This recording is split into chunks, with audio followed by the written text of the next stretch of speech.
All right, welcome everyone. Have a good crowd here this evening. That's always great. We appreciate seeing everybody here. All right, if we can please call the roll. Certainly, Mayor. Mayor Bright Cruz. Here. Vice Mayor Albritton. Present. Councilmember Hartman.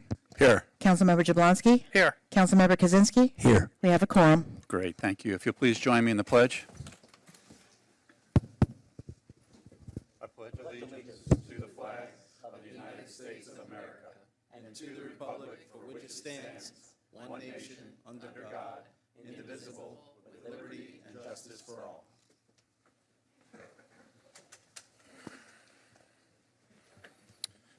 All right.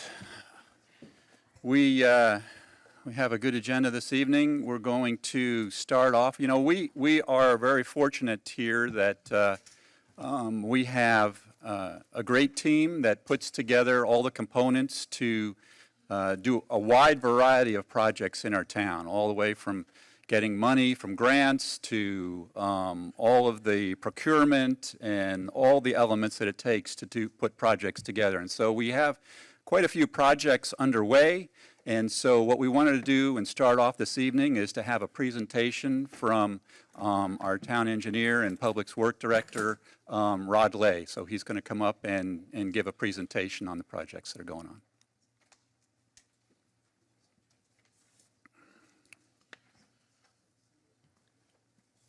Good evening, Mayor and Council. Just waiting for the slides to go up. I'm very excited to have this presentation today.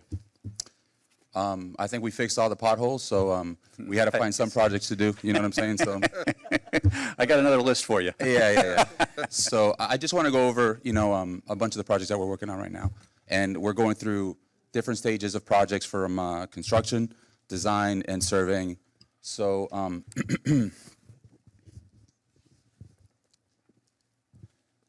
yeah, we can break them down into different categories. So we'll cover some drainage projects, roadway, master planning, and capital projects as well.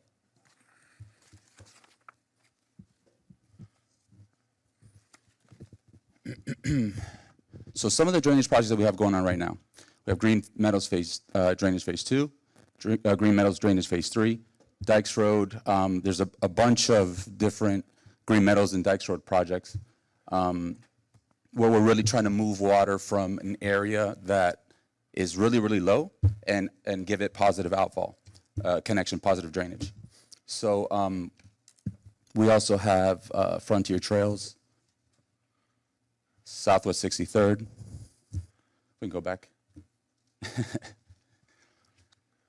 Some ARPA projects, twin 48 pipes across Dykes Road, going from Calusa to Southwest Meadows, the Town Hall parking lot project, and then the Southwest Meadows Sanctuary Wetlands. So I'll start with Green Meadows Phase 2. This hasn't been the cleanest project that we've had here in the town, right? I know you guys are very well aware of some of the issues that we've had, but it's substantially done. There's some coordination going on right now between us and the bonding agency to try to get that resolved. So we're looking like we're going to be resolving that relatively shortly within the next couple of weeks. And then the funding source that we have there is FDEP. So that's an actual picture of one of the outfalls. So it looks pretty good. It's complete, like we said, with some minor issues still outstanding.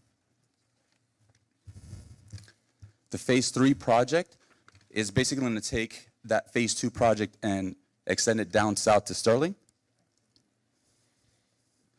Can we go back, Dan, please? Yeah, thanks. So in that project, the surveying is complete. Design's underway. And like any of our other projects, we're going to go ahead and have public meetings to incorporate all the residents and other issues and see if we can implement all their concerns into the design. The anticipated completion date for that is 2025. And I know it's kind of tough to see that graphic, but we're taking that existing Phase 2 system and we're allowing another drainage connection south to Sterling, and we're going to allow water to push into the canal between Southwest 166 and Southwest 164th. A big funding source for that is FDEP. The next one is Dykes Road Drainage from 54th Place to Southwest 163rd Avenue. For that project, we had a really good contractor. the project went really, really well, and it's completed. The grant reimbursement's already underway, and we're finalizing that paperwork. So that was one of our better projects to date. And there also, excuse me, on the bottom is some of the funding sources that we've acquired money from. That was a Broward County surtax project. We got money from FDP, and we do have to recognize our partners at South Broward Drainage District, because Kevin went to his board and was able to ask for $10,000 to help us recover costs of, there was an issue with muck on the site, and he was able to help us with that change order. So shout out to Kevin. He's been a great partner for us. Fun fact time. So I don't know if anybody really knows, but this is the 4th Broward County surtax project that the town has completed. And if you look overall at the county, this is the 11th completed surtax project in all of Broward County. So that's pretty impressive for us to do 4 out of the 11.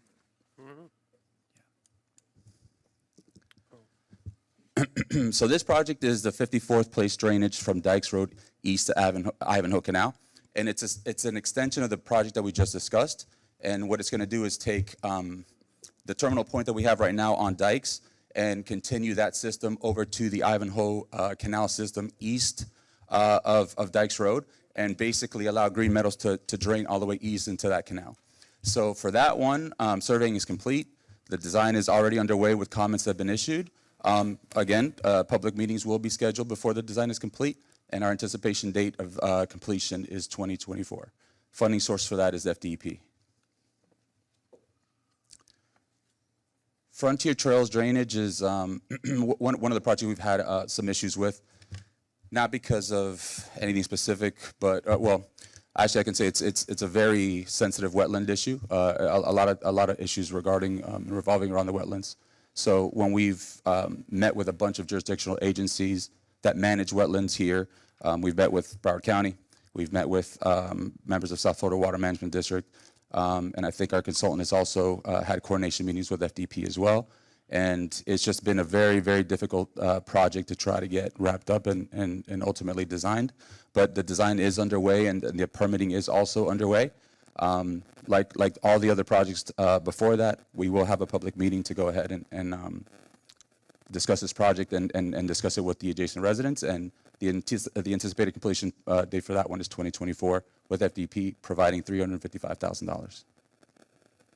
Hey, Rod, on that Sir. one there, I mean, that project is much bigger than just that 355,000, right? Yes, yes. So maybe just, what do we get for the 355? Yeah, so what we're really trying to do is create a beautification of that wetland area there. So Frontier Trail drainage, Frontier Trails, the park itself has extensive wetlands. It's been already identified by the county to have plenty of jurisdictional wetlands, and what we're trying to do with them is essentially create some water features, some other passive features, upland areas, and then some other specifically and strategically planted marsh areas to basically beautify that wetland area and provide additional storage and hopefully get a good enough hydro periods and good enough flow in there with enough water going to that site where we can have a site that actually attracts certain avian species and promotes the growth of certain flora. So that's essentially what we're looking to do. Great, thank you. This one, that's an actual picture. That happened at one of the really significant storm events we had. I think it was back in either 2017, I believe. This one is Southwest 63rd, and this is drainage from 188th Avenue to 185th. We already have a system there. But the system is significantly underperforming. A lot of it is surface drainage. It's through swales and different things like that. So this one is incorporating 2 different trunk lines. It's going to be pipe connections, again, providing that positive connection from our road drainage and infrastructure that's on site there to the canal that's west of 188. So that one is, the survey is complete for that. Design is underway. And as well as our permitting, likewise, again, it's public meetings will be held, and the completion date is 2024, with FDP contributing $479,000. Dykes Road Twin 48, it's another major ARPA project that we have here. the council allocated these funds for this project, and the survey is complete for it. We did we're going to issue a design PO in 2023, and the anticipated completion for that is 2024. Now, that particular project is that extension of Calusa going from the east side there of Dykes over to the west side in Southwest Meadows, where we're going to essentially mirror the same canal cross-section along the perimeter there. And ultimately, our vision is to incorporate the drainage of Green Meadows, phase 1, phase 2, phase 3, and all those eventually going north, being able to connect into this system so they can have flow east, south, and then west as well. So that's going to be another big one, and with ARPA funds totaling $571,050. And the town hall parking lot drainage and resurfacing, I know this project has been one we've wanted to do for a really long time. It's I think since Irma, is that right? Yeah. So I think it's 2016. So it's been this long for us to get the FEMA dollars cleared. So the PO is ready. It's issued. We do have to design it by 2024, and we do have $180,000 available for it, and that's essentially going to include the curb work. A lot of our curbing has issues on it. It's the resurfacing of the parking lot, restriping. We're going to incorporate some drainage features in there so it drains better as well too. So it's going to be an overhaul of the parking lot. And then Southwest Meadows Sanctuary. This project is the one I was kind of referring to also. So the Twin 48s will go ahead and cross from Calusa to the west. But the Southwest Meadows Sanctuary is that other part of that vision that's going to mirror that canal and finish that whole drainage connection. So that project is pending funding, anticipating the federal earmark. We have done the survey for it. It is 100% complete. And it is another thing that Kevin is doing for us. He's helping us design it and through an in-kind service at no charge. So we'll go from some drainage projects into transportation. Everybody's aware of what our TISDOR projects are. The last TISDOR that we were working on was this 162nd, 163rd, and 164th. The design is essentially upper 90s in the percentage complete. All they're waiting for is to have one last meeting to ensure that the comments that we had have been addressed. So that's essentially all that's left. We're taking all of the information and all the experience that we've gotten from the previous projects and trying to implement them to this project to ensure that we have the smoothest and the most streamlined process that we can. And we're just essentially pending the funding source for us to be able to build it. We're hoping that in the future the surtax doors open again for R&M, and then we can get funding through there. And once the design is complete for that one, we will have a public meeting as well for that. And we are currently working on the 166 and some of those side streets, which will be the next phase of TISDOR. Again, hoping that we can couple that project as one to get more bang for our buck there. And then the purchase orders for the surveying design are going to be upcoming on the council agenda in the future for your consideration. And then again, that's also for the construction side going to be pending on the funding that we can get. And we will also hold public meetings for that project as well. Our stormwater master plan is actually coming along pretty good. We've actually had several meetings with stakeholders already. We've met with South Broward, we've met with Central Broward, we've met with South Florida, we've had initial meetings with Broward County as well. And we've gotten a lot of really good information as far as modeling data, as far as resiliency key points, as far as other things that other municipalities are doing that we're going to try to incorporate to make the most comprehensive plan that we can make. And it's going really, really well. And that's a plan is anticipated to be presented at the council meeting in April. So we're definitely looking forward to that. And the funding source for that one is the DEO.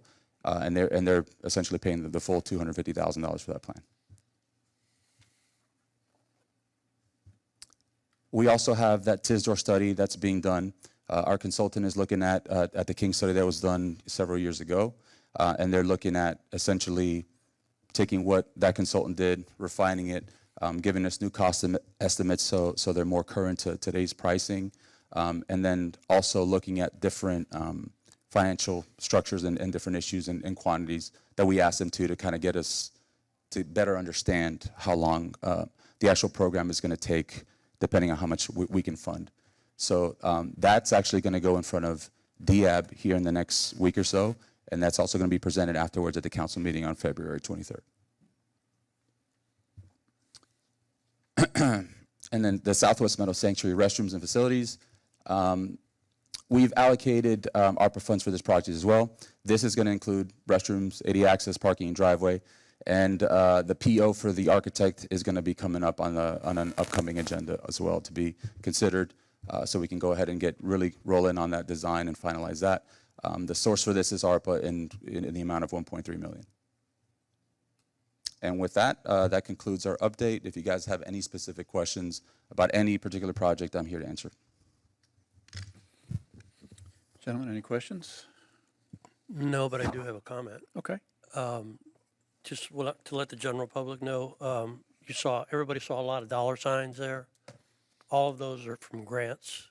None of that's coming out of your tax dollars and the budget. Those are all grants that was put together by Rod's team, and he's done quite an excellent job for us in securing funding for all these projects.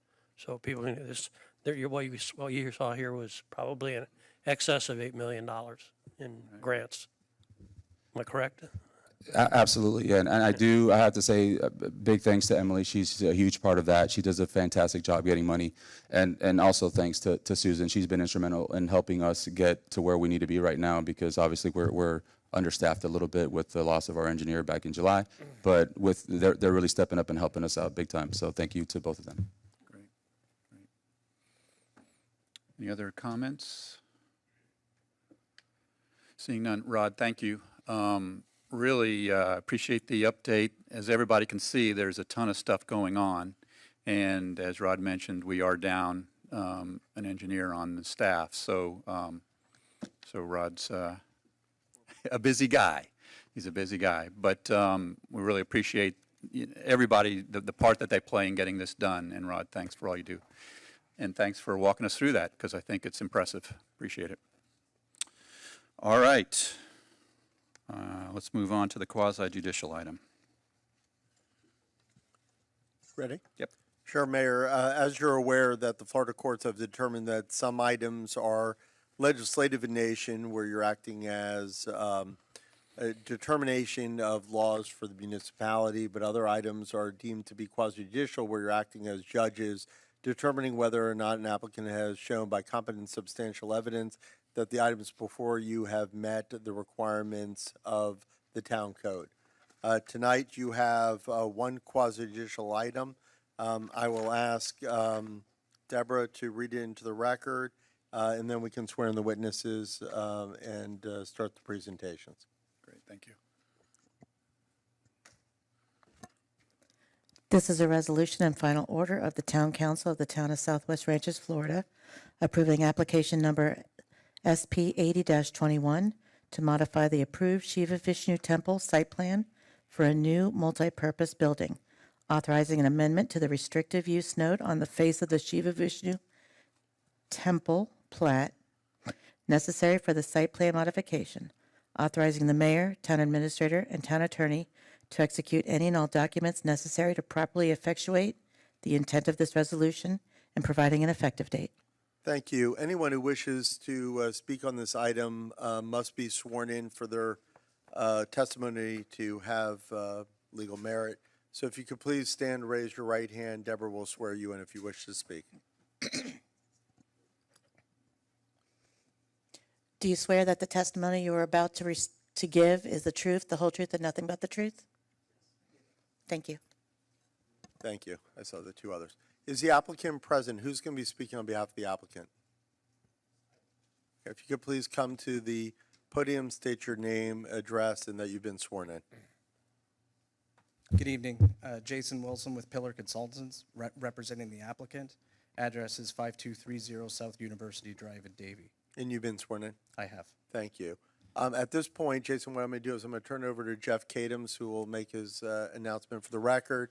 He'll do a presentation, turn it back over to you for a presentation, council questions, then it will be open to members of the public, closed, and then turned over to you for final comments, and then the council. Jeff? Thank you. I've got droopy microphone syndrome here today. Okay. If it pleases the mayor, can I enter this to the record and summarize? Please do. Okay, great. The Shiva Vishnu temple has an existing converted single-family home on the east side of their property, right at the driveway off of Dykes. And it's an old building. It's probably at least 50 years old. And again, it was a house. And over time, they've used it as a multi-purpose facility for yoga and meals and that type of thing. Has a very large porch at the rear for eating outside, socializing, etc. The request is to demolish this older building and replace it with a building for the same purpose, but one that's more modern. In particular, it has a much larger kitchen and more modern kitchen facilities and the bathrooms as well. In the existing building, there's sort of a tin roof that's connecting a little shed building, which has the bathrooms in it, to the actual house. So this would be a much more modern and functional building for them. The sizes are essentially identical. There's some differences, but the current building has more area on more roofed porch area and overhangs. The new one is a little larger in the enclosed area, but most of that again is kitchen and bathroom and that type of things. The assembly area is not being increased, and so there's no parking requirement that's being triggered for this. I will note that that they are adding a disabled access space. They have 3 right now, just across the internal driveway to their parking lot from this building, and they're adding a 4th, and they're doing that by converting a regular space into a handicapped accessible space. The applicant has a presentation, so you see all the architecture and all that. So I'll leave that to them, but their proposal complies with all of our code requirements. The only thing is that they will exceed their plat note. There's a restrictive use note on their plat, and they're going to be over that note by a bit. So before the site plan can take effect, they're going to need to get the Broward County Commission to amend the plat note and get it recorded.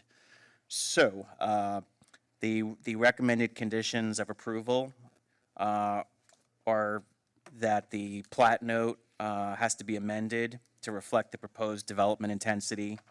Petitioner shall provide the recorded agreement for amendment of notation of plat to the town prior to receiving zoning sign-off on building permit application for any vertical construction. The standard conditions, which are really informational, that it's just the expiration provisions in the code for failure to pull building permits, maintain building permits, and that type of thing. And lastly, the applicant needs to correct some of the site data on one of the plans. They fixed something for the agenda set, and they undid some fixes to that table. So those would be my recommended conditions of approval. Thank you. Does any member of the town council have any questions of Mr. Kadams at this time?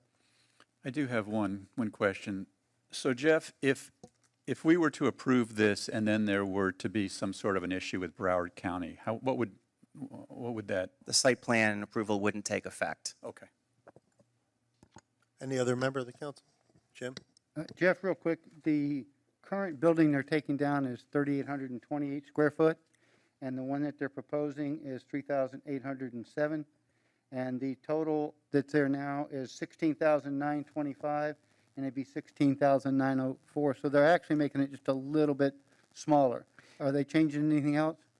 They're just taking the old down and putting new up? They're taking the old down, putting the new up, but they were already over on Right. their plat note. And that's why they're going to Broward County? Yes. Right.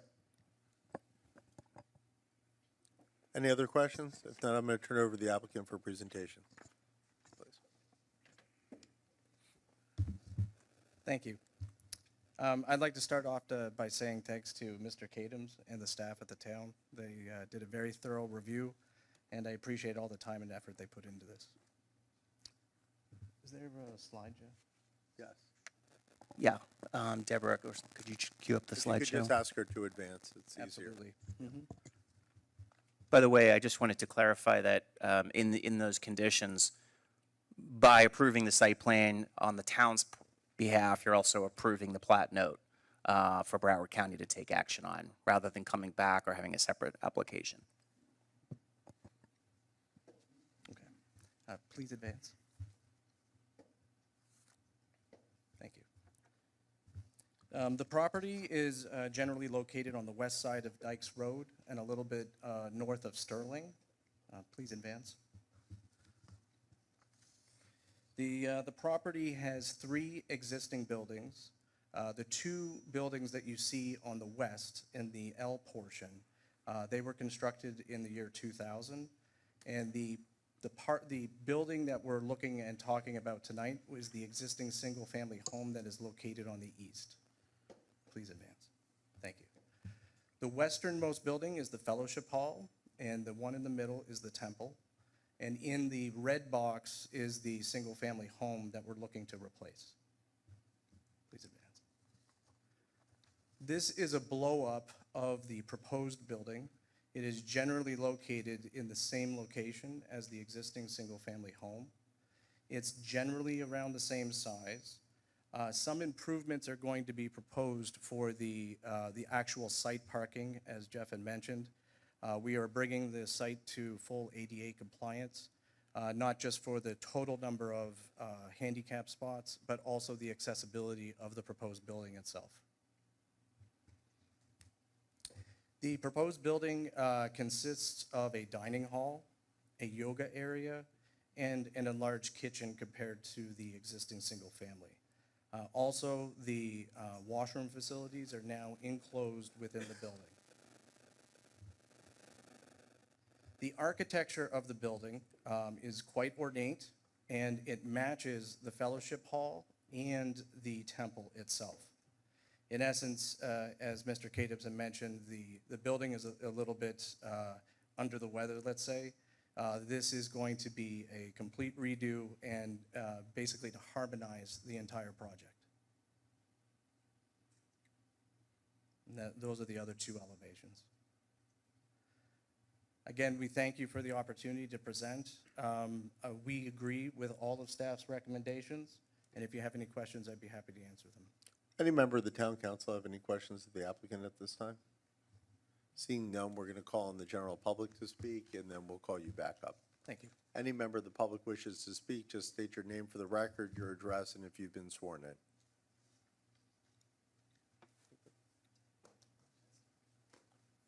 Just come up. Good evening. My name is Brian Williams. I live at 5581 Southwest 188th Avenue. And yes, I've been sworn in. I'm just here in support of Temple. There are a lot of my friends that are there, and they're good people. And I don't see an issue with it as far as replacing in kind. They're not increasing, and they're improving the property, and they're improving the way it looks. So I'm all for it. Thank you. Any other member of the public wish to speak, please?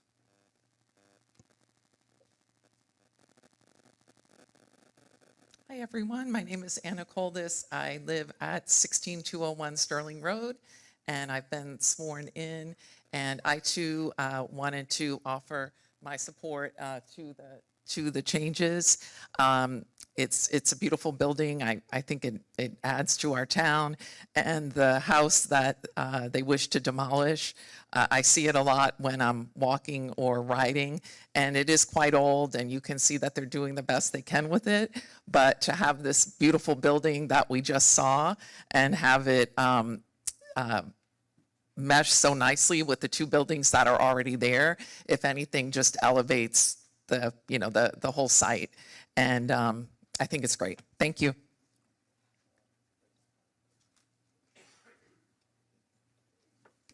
Good evening. Thank you for your time. My name is Ricardo Westropo. I also agree with the building. It's not only going to enhance the services to the church itself, but it's going to enhance the services to the community, because it is going to be a much beautiful, prettier building than the existing building that is there. So it's a win-win for everybody. Thank you. Please.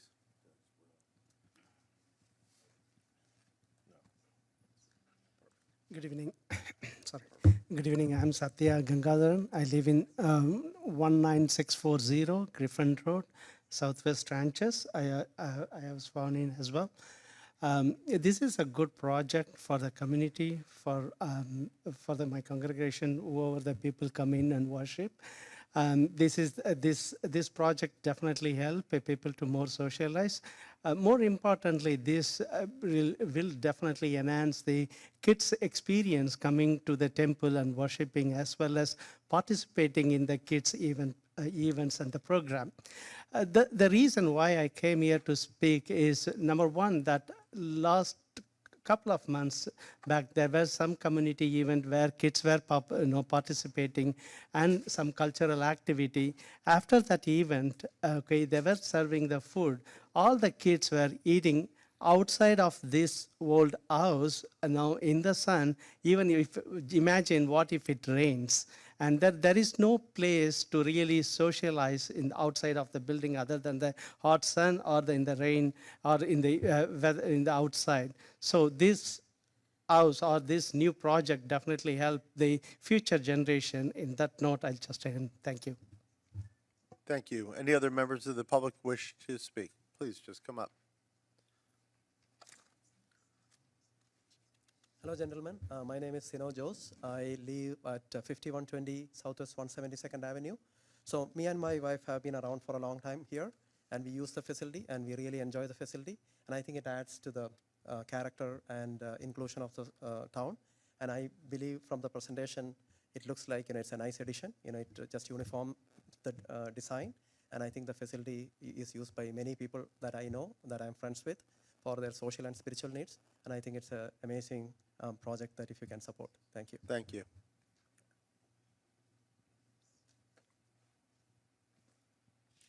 I have been sworn in. I'm Anat Hagen-Stevens, 4721 Southwest 164 Terrace. And I'm glad there's so much support because I support it too. They've been a great addition and it's wonderful. And it's all been said, so y'all have a good evening. Thank you. Any other comments?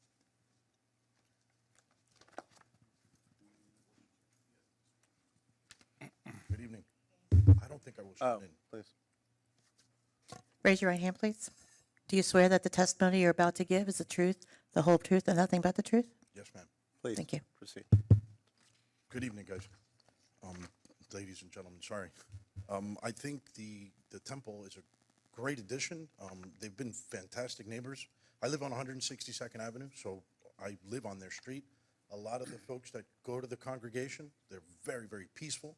They always wave. They're just nice neighbors. And I don't know them personally, but I think I'm going to, because it's pretty much an open forum with them. You can go in there, eat, and just experience a different culture.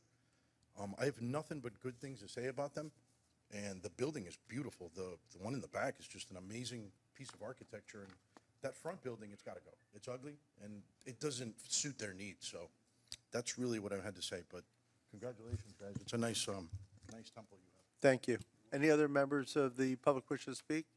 Seeing none, public session closed. Does the applicant have any concluding comments? Seeing none, does Jeff Kidams have any concluding comments? None for me. Mayor, I'd like to turn over to you and the council for deliberation. Again, if they've proven by competent substantial evidence that they've met the criteria of the code, it can be approved by 5 affirmative votes of the town council because it is quasi-judicial. You can approve with conditions, deny, or table. Thank you, Keith. Any comments? Pretty straightforward. Yeah. Yeah, I agree. It's pretty straightforward. Congratulations and great job in being such a great part of our community. To see residents come out and support the way they have says a lot about what you're doing there. So we appreciate that, and I don't see any issues with it either. Need a motion? So we need a motion and with the Okay, conditions. I'll make a motion to approve based on the staff recommendations. I second. Included in that. Okay, and David seconded. Great. Any further discussion on the item? Seeing none, if we can please call the roll.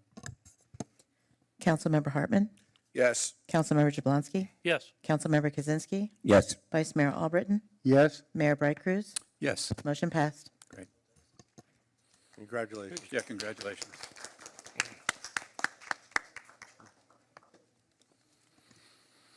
All right, very good. Public comment. Sure, Mayor, just so the members of the public know, any item that's on the agenda must be spoken on when that item comes up. So I've actually segregated the cards between those that want to speak on agenda items and those who don't. So if you don't hear your name now, that's because you're on the next portion of the agenda. So the first is the Sixth Society. I don't know who's speaking. Let's see. Okay. Who wants to speak on their behalf?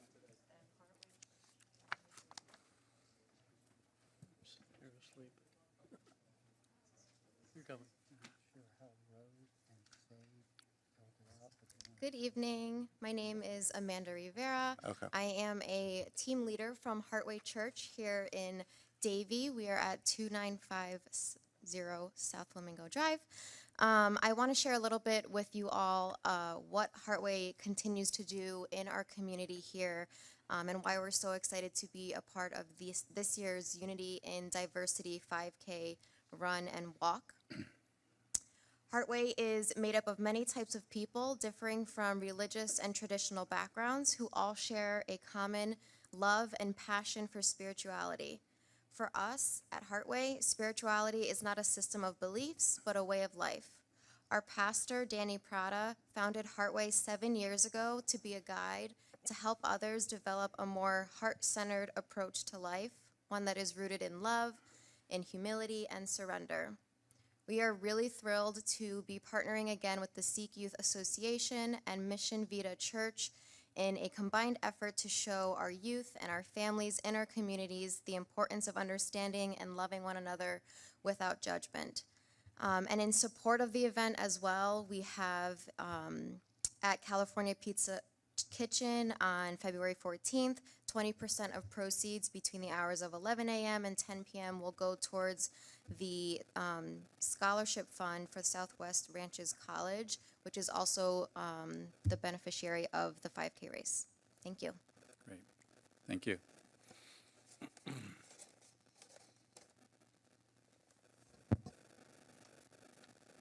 Good evening.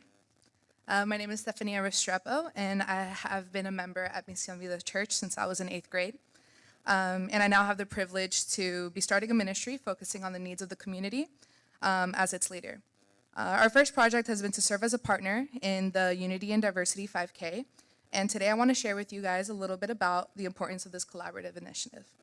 So my pastor first approached me about this collaboration with the Sikh Youth Association of Heartway a few months back, and I've already been blessed to see the amount of love and effort that is going into this project for the betterment of the community.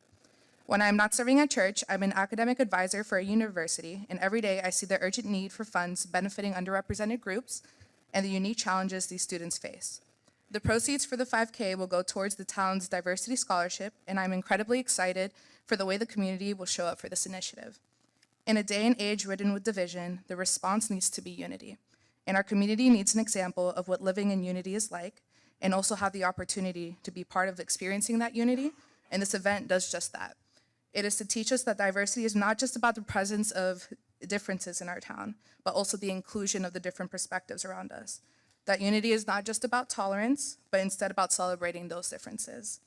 And we at Mission Vida are thrilled to be celebrating unity and diversity alongside the Sikh Youth Association, Heartway Church, and the townspeople of Southwest Ranches. Thank you so much. Thank you. Thank you very much. Is that it? Is someone else speaking on this item? Oh. Video's great.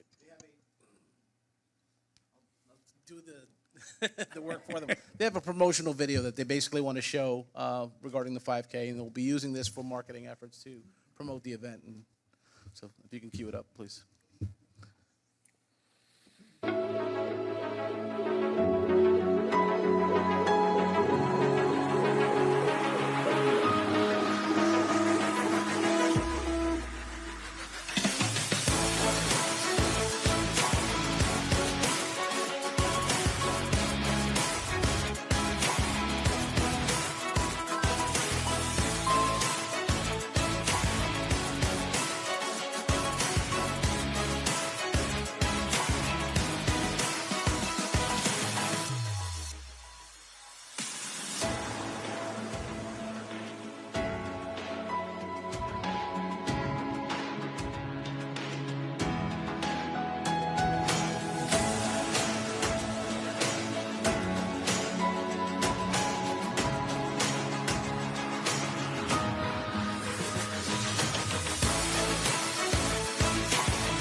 Great job. Great job.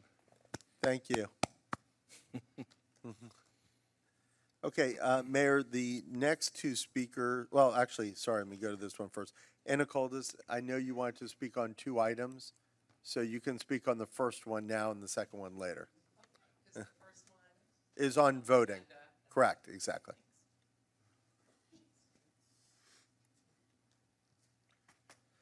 Thank you. I need to slow down. Anna Coldis, I've been sworn in. I live at 16201 Sterling Road. And I just had a quick question, if you would be so inclined to answer. And I don't understand at all what votes have to be unanimous and which ones don't. And I was trying to inform myself through available information. I didn't understand it. And that was my question. Thank you.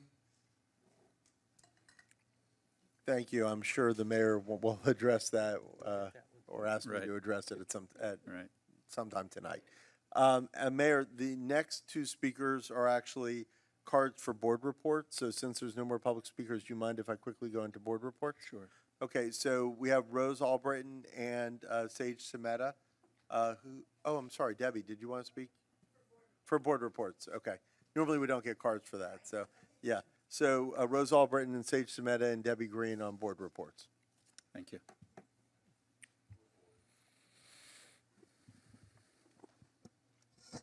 Why don't you come up together? Might as well. Same board.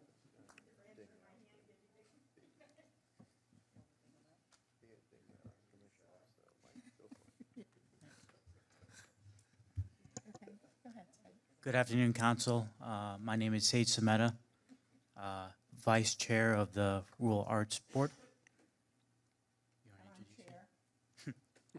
First and foremost, I want to thank the Council for all the hard work and dedication you've done for the town to make this a beautiful place. We want to discuss the Southwest Ranches rancher today.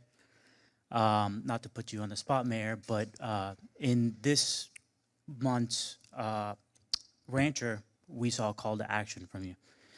One being, the town is working very hard to improve communication of the town. And two, is anyone reading this? So I believe there's a great opportunity for improvement in the rancher to improve the communication we have with our residents. Being so, I wanted the council to consider the Arts Board for this venture. I think over the past several years, we've built a creative and robust team, and I think we can prove to present a great improvement here for the town. Thank you. Okay, I'd like to add to that. Rose, if you could just do us a favor, just lower the mic just a little bit so we get you. Lower it? Thank you. Okay, can you hear me? Okay. When I read this, I understood exactly what the mayor was saying, the frustration of communication. You have this tool that goes to every house in Southwest Ranches. It's the best that you've got. And I think you should expand this budget to bring it up to today's market. There's so many boards that are doing great stuff here, fundraising for scholarships. Your board that you're on just had the carnival. They're making money, but with this, if you put a fold out in the middle with all the pictures that your Councilman Hartman takes hours and hours at every event to take, people will read it. They'll understand the fun of it. They'll understand what it's about.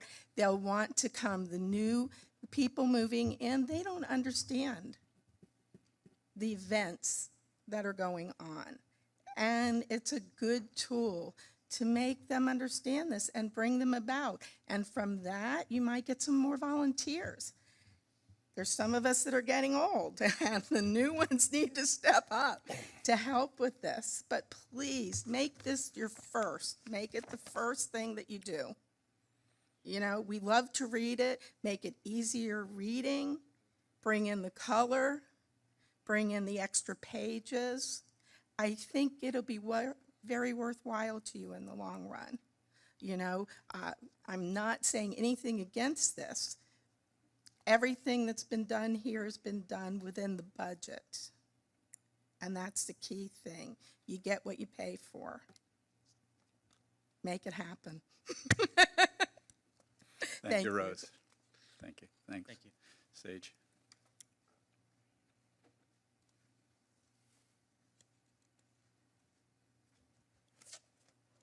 Debbie Green, I'm speaking on behalf of the Education Advisory Board. And just on a side, I'm total agreement with everything Rose just said. I think the key is getting that communication out where I think easier to read, it kind of gets it all out there. Just wanted to touch on a few things going on with the Education Advisory Board and raising funds for the town's college scholarship. So again, the Seek 5K is coming up. That's April 1st, and everyone can sign up. It's on runsignup.com, and then you can find that the Seek 5K Unity and Diversity Run. We have the barn dance that's coming up March 11th, which is always tons of fun. It's dinner is being sponsored by Outback once again. They're wonderful. We'll have dancing and good food, friends. So there's still some tickets available for that. So if anybody has an interest in going to the barn dance, if you can contact Deborah at Town Hall. Okay? And also, we've gotten, the tip that these pink flamingos, they are heading to the town of Southwest Ranches for right around February 15th. So, just so everyone out there is aware, just in case you find these cute little pink flamingos on your front lawn, just know they were sent by your friends, neighbors. All the funds raised from this event all go towards the college scholarship fund. And so please just accept them with the goodwill and good spirit that they were sent to you, and it's only for a great cause. So, thanks. Great. Thank you, Debbie. I think that's it for board reports. Mayor, you're now on to council member comments. Could I comment real quick on Debbie? Miss Debbie, you forgot to mention the auction that's going to take place. I know that you've worked hard, the board has, and got a lot of great things to bid on. So that's a thing for the barn dance also. Come out and, see something you like and walk away with it. You got to bid high, though. I tried to outbid the mayor on a couple of things last year. It's tough to do, I'll tell you. All right, who'd like to go first? I'll go. Okay, thanks. Good evening, everybody, and thank you for coming, as always. I'll be brief at this point. I'm going to be long-winded later. So, go over just a few things that were mentioned, and I'll reiterate them. Some that were not mentioned. We have the Fun Horse Show this Saturday, 2/11 at the Equestrian Park. It starts at 10 a.m. It's always a lot of fun to go see and see all the kids perform. Just an FYI, Town Hall is going to be closed on the 20th. That's President's Day. The Flowmobile is back. It's going to be here on the 22nd of February from 10 to 2. If you need to use their services, contact Deborah, and it's by appointment only. As Ms. Green mentioned, we have the barn dance on 3/11 in March. There's a few tickets still remaining. It's really great. It's a lot of fun. It's a great evening, so I suggest you go. And she's also right. We have an invasion of the flamingos coming in. And Ms. Green, I urge you to tag all the councilmen first. Okay? Some of you guys may not like me for that, but that's all right. You're going to get it eventually anyway. Every year. Nail us all first. Okay, our next hazmat is in April. It's on the 29th from 8 to 2 p.m. There'll be prescription drug pickup, shredding, the usual if you have old tires, electronics. It's a great service. Pull in. It's at the barn. Pull in, show your ID, and get rid of all the stuff that you no longer want that qualifies. And as mentioned earlier, there's a 5K run coming out on the 1st on April Fool Day. 1st of April. Sign up soon, and it's going to be at the barn. And the last thing I'm going to close with is, if my colleagues will allow me, to have the floor for item number 12. I will give them a short synopsis, which is actually not going to be short.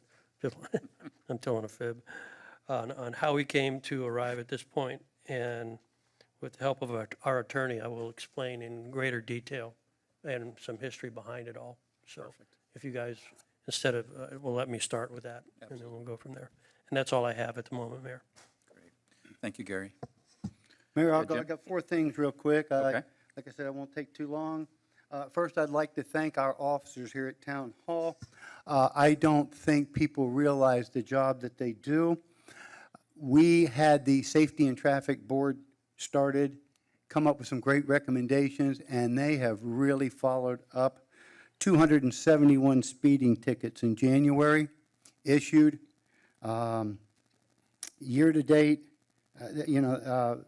last year was 58, so they have really stepped up and done a tremendous job. So I do want to say thank you to the officers for that.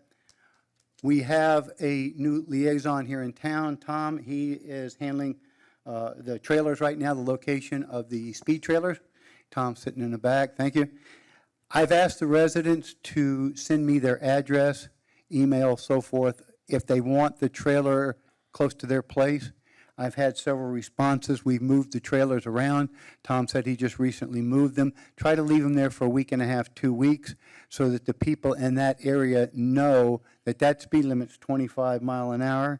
And I think it's working. I've seen a lot of the traffic on 166 where it was stationed slow down.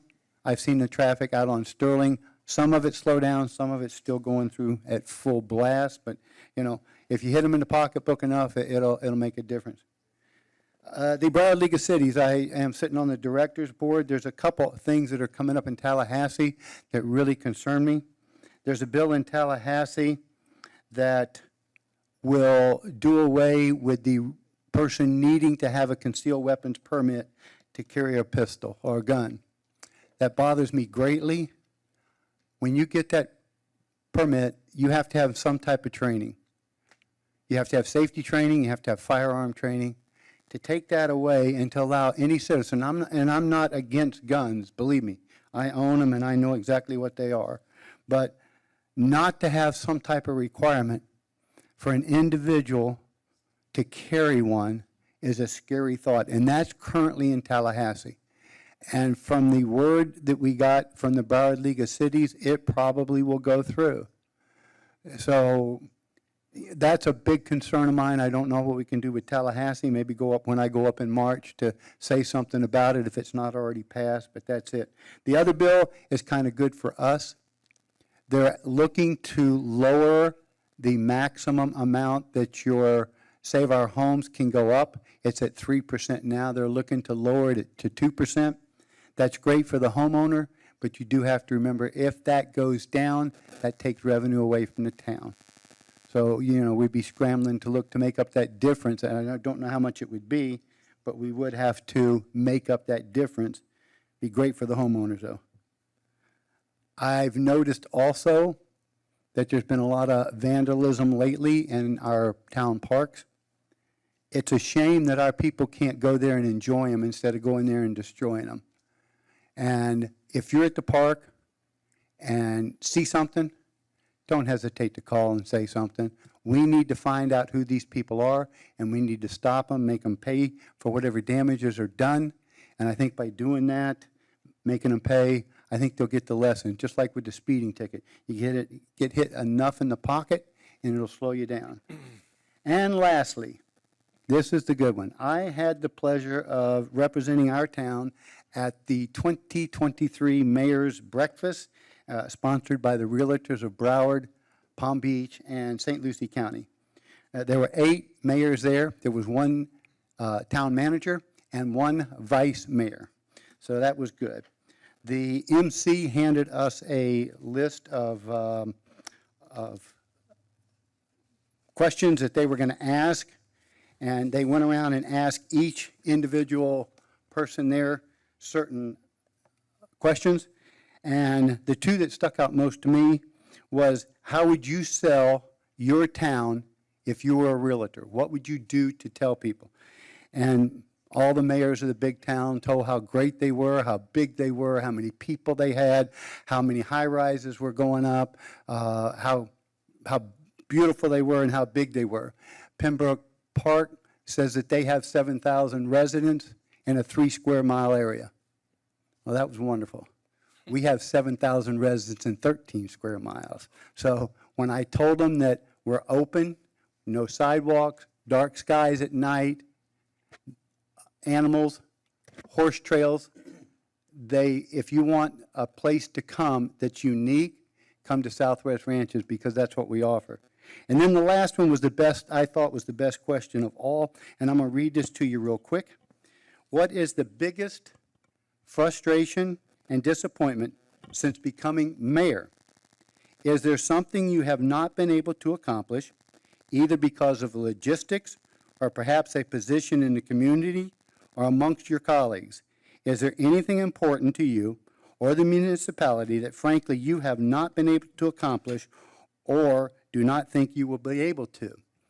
When I was asked that question, I politely smiled and I politely pointed to where it says a vice mayor and told them that I leave all the frustrations and all the disappointments up to the mayor. And with that, I will conclude. Thank you, sir. In a lot of ways, thank you. Thanks, Jim. I'll go. All right. Hi, folks. Thank you to everybody for coming out. David Kaczynski, District 4. I'm going to be flipping on with these glasses, keeping them on and off, reading glasses in the process of getting eyes done.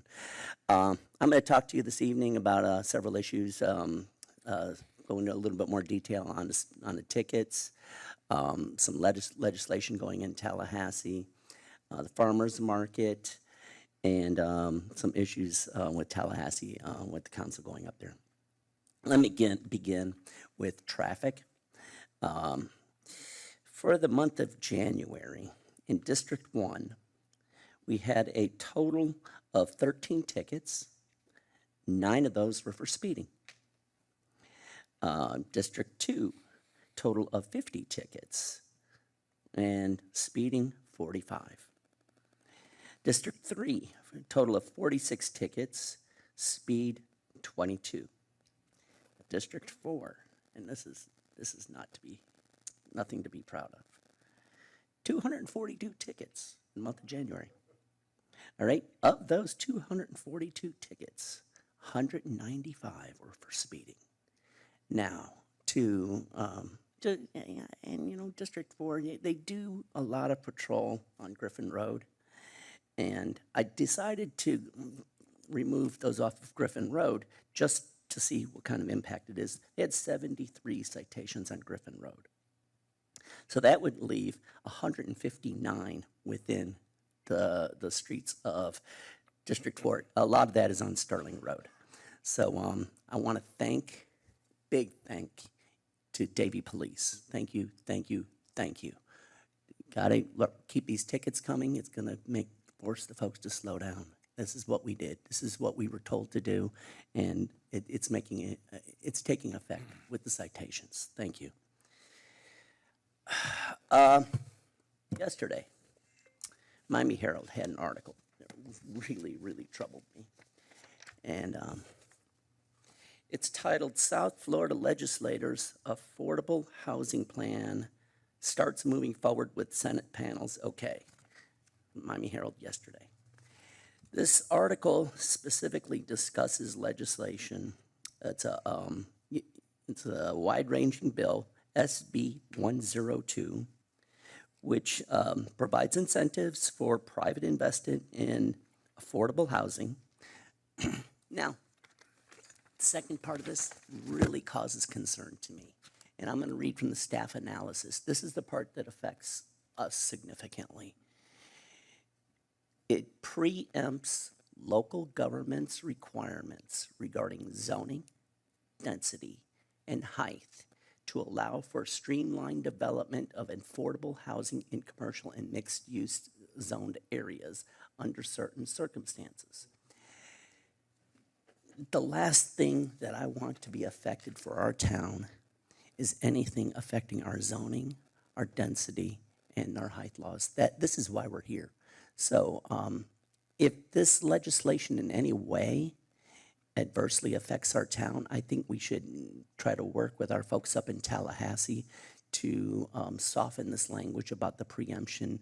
And I mean, give us an exemption for us. Just, I mean, we got our rural lifestyle, and this is why we're here. And we love our zoning. We love our density and our height regulations because that keeps us rural. So I'm hoping our folks up in Tallahassee, our lobbying team, can help water this down to weaken it so it doesn't adversely affect our town. Farmers market. All right. Spoke a few times about some kind of recognition that a resident vendor would have at the farmers market. And I want to thank the Rural Arts and Design Advisory Board for coming up with these little placards or little displays that say Town of Southwest Ranches resident, which will sit on the tables of the local vendors. So you go by and you'll see who is actually a resident vendor of the town. And I think this is a real good start in recognizing what our residents are selling at the farmer's market. And this farmer's market, Steve, is a brilliant idea of yours, and it just keeps growing and growing and growing. We just grow off of the initial concept you have and just make it better and better and better every time it comes around.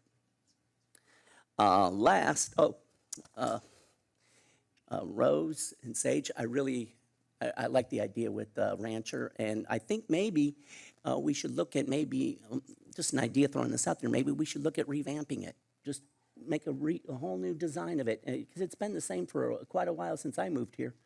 And I think maybe we go through it and make a new design for it, just with the changing of times.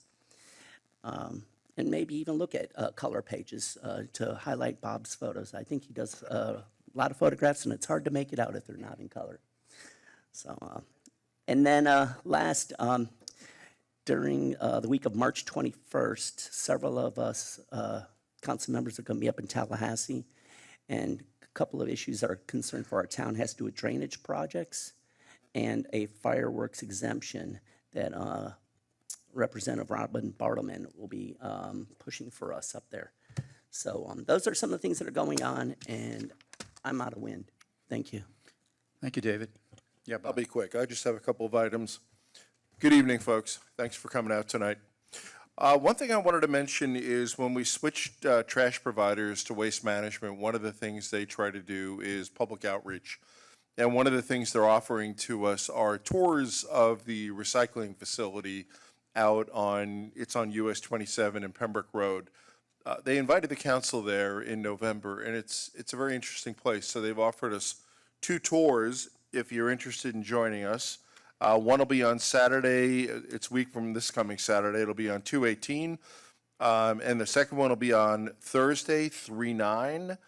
Both are at 10 a.m. in the morning, and they're the address for the facility. And this is in last month's newsletter, but the address for this facility is 2701 Pembroke Road. But if you'd like to go, shoot me a note, give me a call, send me a text, and I'll add you to the list for whichever date. You can invite your friends, your family. It's just 14 and older because it's an industrial facility. So that was item number 1. I wanted to continue to extend that. Again, 2 trips, 2/18 and 3/9. So I'm looking forward to it. I did want to bring up the Diversity and Unity 5K run. Plan on doing it again for this is our 4th year. It's fun every year. I'm glad to see that the church is, or the temple is expanding out and getting other religious groups involved. This is a benefit to the entire community, so I'm glad to see others are participating. You've heard a lot of the upcoming scholarship fund events and happenings. You heard about flocking. That's going to be starting in 2 weeks. As well, you heard about the barn dance. All these things contribute as well as, we do a number of things all year round to contribute to the scholarships because the money isn't provided by the town. It's provided by for the most part, a lot of the work is done by the students, but also they've got an excellent board, very motivated board that makes sure all these things happen. So kudos to the Education Advisory Board. The last thing that I wanted to bring up is vandalism in parks. I mean, this gets me crazy. We have beautiful parks in our town. We've had kids in the past write swear words, write racist comments, do damage on our bathrooms. These are our kids.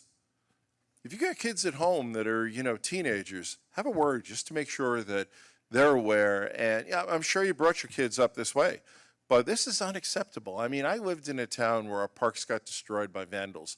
You know what happened? After 3 or 4 times, the town that I lived in, Oyster Bay up in New York, stopped repairing this stuff because who's going to stop them? The police can't be there all the time. But as you've heard, if you do see something at any of our parks, anything suspicious, call 911. Davie PD would be very happy to be out there as quickly as possible. I don't know the answer to vandalism other than catching these kids and making an example of them. It's not like it's adults walking in there in their 30s and 40s and trashing bathrooms. These are kids that have clearly too much time on their hands. So, and they live here. That's the other thing too. As we catch them, we're realizing these are residents. So please have a word with your kids. Other than that, I told you I'd be brief, Mayor. I think I was to my word tonight. You were. Great. Thank you, Bob. Appreciate it. All right. Just a few additional items. We have with us this evening a special guest who I did not know he was going to be introduced tonight, but I'm going to do it anyway. Back before I was on the council, I got involved in some of the boards, of course, and things like that, and started to realize issues, especially financially, with the town. Some real things that I was very uncomfortable. I know a couple of the guys that I'm sitting beside right now were also very active in those times and realized the same kind of things, and were speaking about it.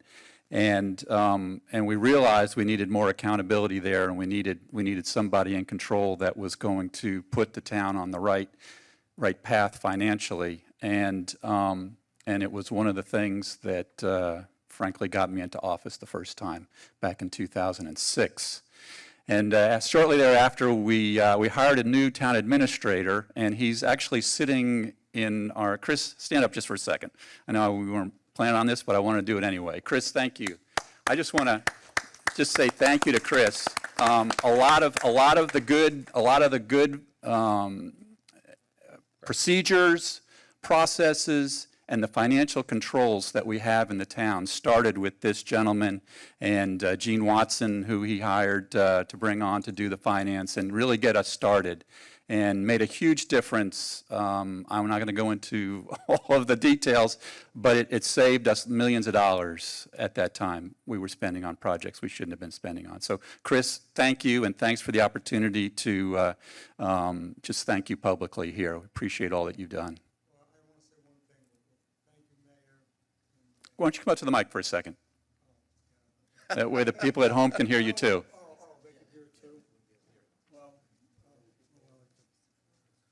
Put my back to people, but I just want to say that I've been in this business for, I hate to say how many years I've been doing this, but I will say that in my almost 40-year career, I have never felt so close and so motivated to do the right job to the people of Southwest Ranches. I mean, I have never seen, this was a card given to me, not when I left and everybody sending it, but when I arrived. And I was reading all the little things and signatures. It's just incredible. This is a very, very unique town. I love it.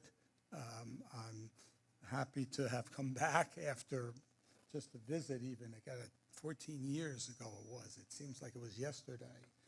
And I'm on the verge of trying to change physical situations and I am very interested in coming back to the area, not here. Let me be clear, he's not, Andy is, Andy, we're let me- thrilled with Andy, and he is. I was going to say that. No, Andy is a good friend of mine. I'm not here trying to take his job, but I am very interested in moving on where there's an opening in this area, which is what I'm looking for. But I have to say, I have never seen such. I can't even put all the right words in it. We had all the residents that were so involved and still are. Nothing has changed. But those first couple of years that I came in here, it was incredible.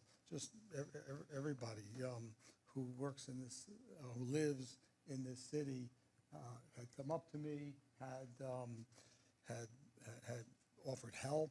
I mean, just incredible. That's all I can say. This is a terrific place, and I'm hoping to the last end of my career. I'm not retiring in anytime soon, but I would love to be in this business in this area because I think this is a tremendous, incredible town. And I worked with some of the people who are up here, still up here, the mayor, Bob, Gary. I remember them very close, and Keith, and it's just incredible situation. Great. And people, and I love them here. Thank you. Thank you, And Chris. Mayor, I didn't Thank you. expect that. Yeah, thank you. Yeah, appreciate it.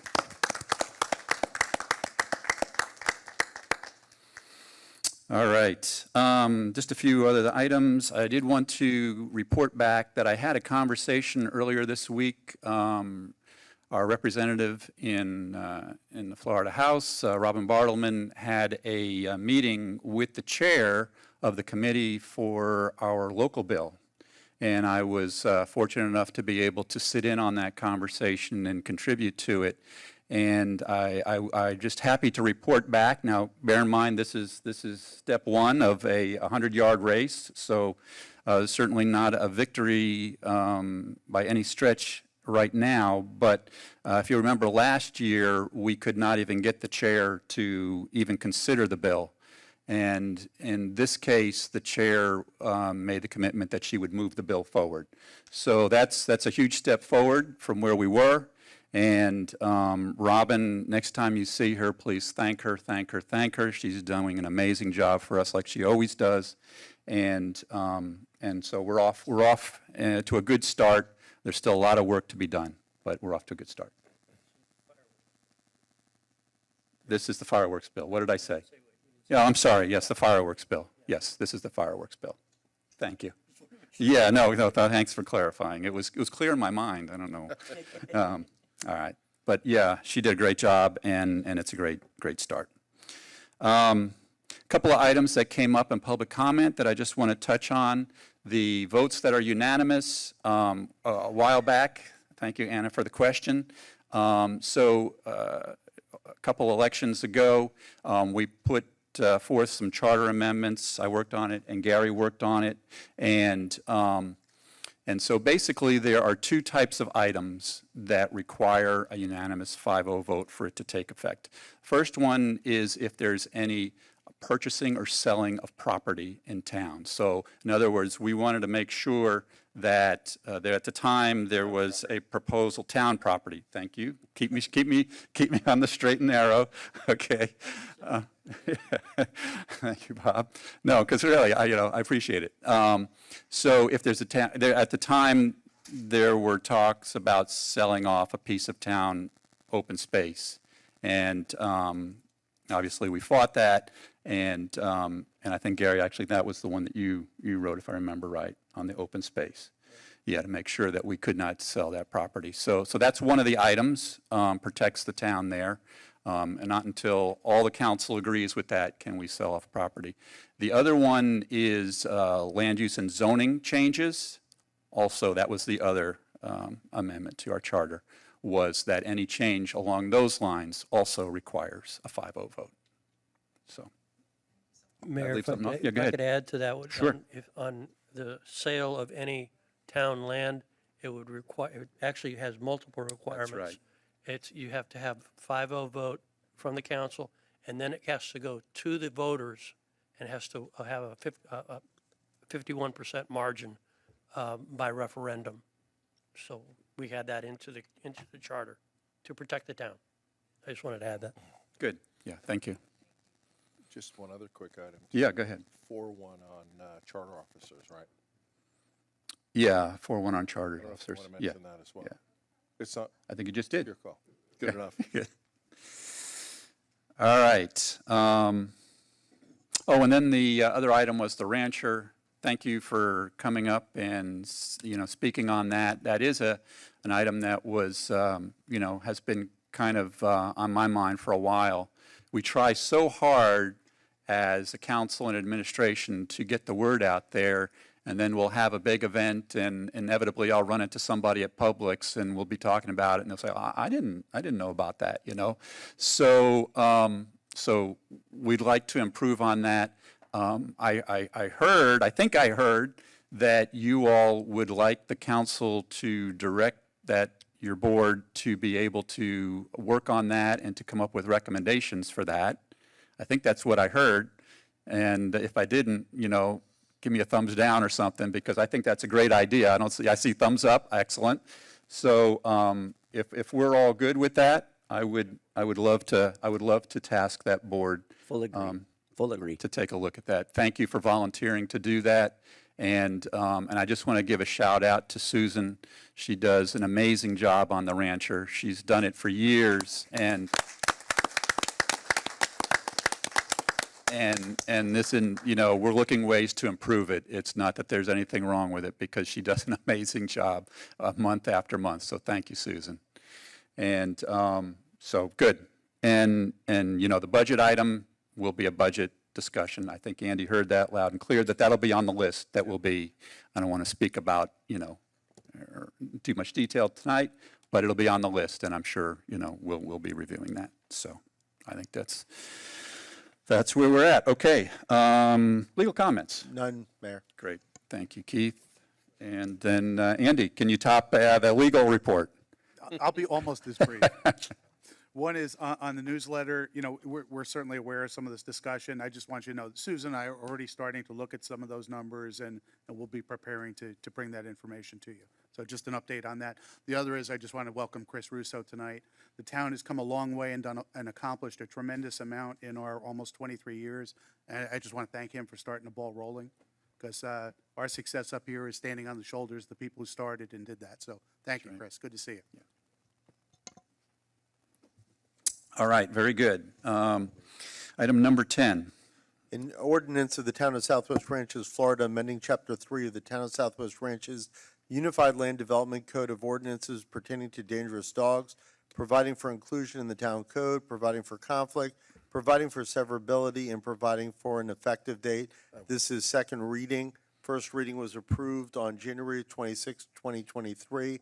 This comes to you with all amendments that were made at first reading. And for the record, it requires 3 affirmative votes of the council to pass. Great. Thank you, Keith. All right. Do we have any comments on this item? Okay, seeing none. Do we have any public comments on this item? Mayor, if we're turning over to the public, if there could be a motion and a second. Oh, right. Thank you. Do we have a motion on this item? Motion. Second. We have a motion to approve and second.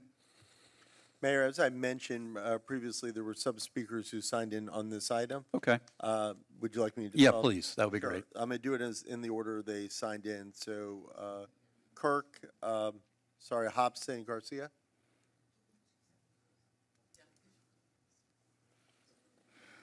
And just so you know the order, it's Kirk, Hobson, Garcia, followed by Anna Koldis, then Manon Hagan, and then John Stephen Garati, and then anyone else who hasn't signed it.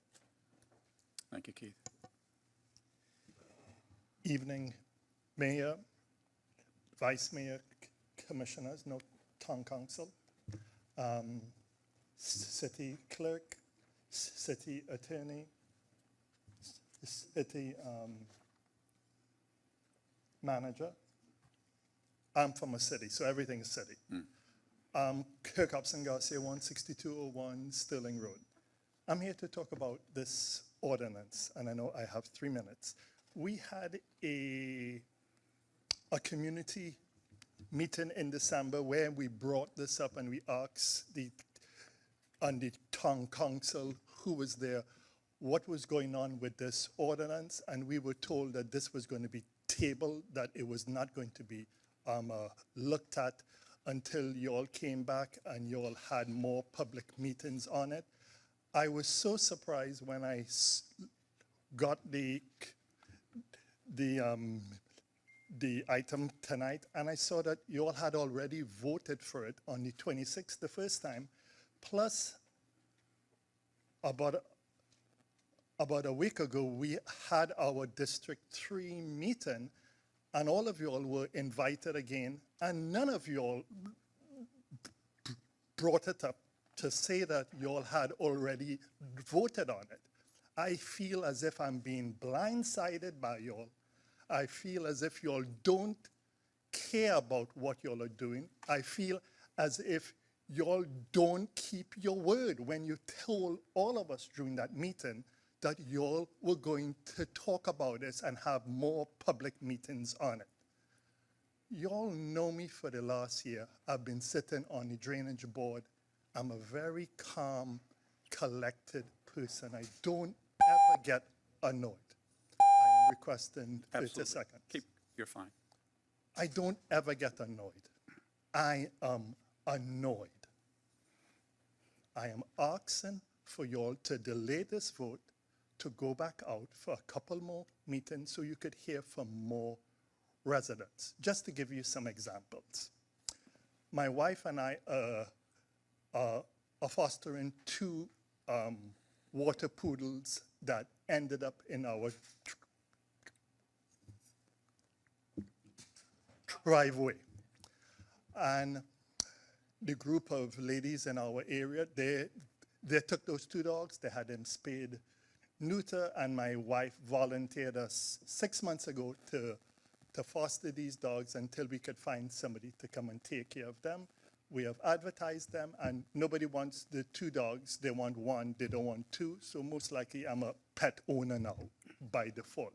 I'm still trying to get rid of them, so if you all are interested in 2 dogs, please let me know. I could give you them. But no, I am asking for you all to delay this vote, to go back out, to have more public participation, because this is not the first set of dogs that have ended up in our yard. Like a week before that, this wonderful brown Labrador dog came in. We had it for 2 nights, and I thought, finally, I now have a 5th dog that I have to take care of. And we were fortunate that we put it out on Facebook, and the owner, who lives in 167th Avenue, she walked down the road and she came and she picked up her dog. And she got a cookie from me because I told her, thank you for taking your dog, because I didn't need a 5th dog. I'm asking for you all to delay this vote, to go back out, to get more, because and the other question I have is, how many people have been attacked? I go through all of the details of it, and if you're going to say that people have been attacked, then put a number in there. Don't just pull something out of the air because it makes for good theatrics. Put a number in there. If it's 10 people, put it. If it's 1, then put it. But don't just say people have been attacked. I'm annoyed. I'm asking for you all to please go back out for more public. And I didn't mean any disrespect to anybody, but I'm annoyed. Thank you. Thank you, Kurt. Thank you, Mayor. The next speaker again, and you guys can just come right up when the speaker done. Anna Coldis, followed by Manon Hagan, followed by John Stephen Grotti.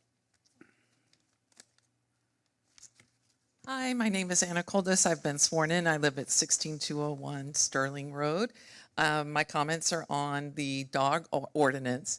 And I also wanted to mention, too, that because Kirk and I are giving testimony tomorrow in Tallahassee on a completely unrelated issue, nothing to do with town government, we were actually driving there tonight, and when we saw this was going on, we're going to fly in the morning because that's how important this is to us. That's my personal problem. That was my choice. I didn't need to do that. But I just want you to understand my level of commitment. I'm putting my personal money where my mouth is to keep both commitments. So what concerns me, I'm going to start like a little high and then go into specifics. At a very high level, the more and more fines we have and the more opportunities we have to turn in each other, our neighbors, instead of try to work it out, the sadder I get about living in this beautiful town that I love and that I moved in at 2003 and love that my little boy could occasionally rip off his diaper and run after flamingos, as an example. And that we had our beautiful town parade, and he was in the papers one year because he was on his little bike with everybody who was on horses behind him. And all the wonderful events we have and all the things that we've all done together. And it just makes me sad that we're getting so litigious, and I don't like it. So that's big picture. Medium picture is, just to be clear so that I don't get negative comments back from not being complete.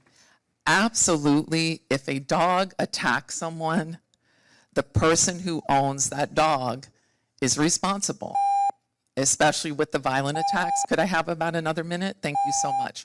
So my comments have nothing to do, or very little to do, let's say, with violent attacks. When we have dogs, we need to keep control of them. When they do escape, you got to look at the circumstances. When they do violently attack someone, that is a major issue. So now briefly getting into the specifics, it was 79 pages, that got attached to the meeting agenda on Monday night, and I didn't see it until today, but I did find the relevant pages 53 to pages 56 and was able to read through it quickly. So I'm just going to run through now for about 1 minute, just the specifics on the ordinance. So when we get into,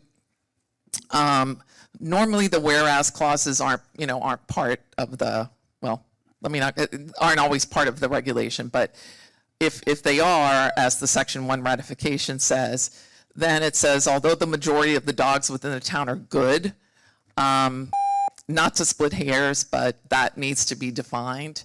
And the reason it needs to be defined is often when these dogs are abandoned in Southwest ranches, because the rest of Florida knows that we're a wealthy community and that we have a lot of bleeding heart dog lovers like myself, and we're going to do something kind about it at our expense, and us getting scratched and jumped on and barked at as we give these dogs love, unconditional love, and turn them around and calm them down so that they can move from being fostered into a forever home and be really, really awesome dogs. The next thing that I'm talking about is when you go into Section 2, and then there's underneath that the Section 3.3 dangerous dogs. When we use the word endangered, that needs to be defined. When we use the phrase when unprovoked or chased, when we use words like apparent attitude, all of that creates gray area and can have the undesired, unintended effect of pitting neighbor against neighbor. So again, you haven't heard me lobby any concerns about anything that involves aggressive biting and attacking. I'm talking about around the periphery that it just gives our wonderful neighbors that we all approach first with love before anything else, an opportunity to waste town resources following up on items that don't deserve the expenses associated with it, and then y'all having more cost, and they're just being upset in our town that we don't want.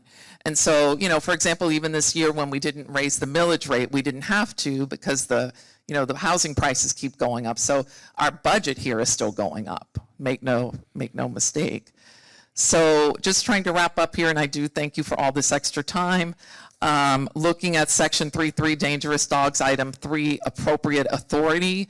I think the appropriate authority needs to be defined. I also want to understand what a competent jurisdiction who finds the dog to be dangerous. I'm moving down to B, because again, if you're not an expert, and as far as I know, and I only had time to check with a few people, again, like I said, I found out about this at 4, I was at work, and I didn't have time to call everyone. Let all the local shelters in Southwest Ranches help you with this so that you can achieve what you want. I think you need more experts in here, and I'm not an expert, I'm just a devoted, foster lady, so. And then I think under penalties, when it talks about an officer with probable cause, what do we mean by officer? And because I'd like to know, because that officer has the sole option to cause other things to happen.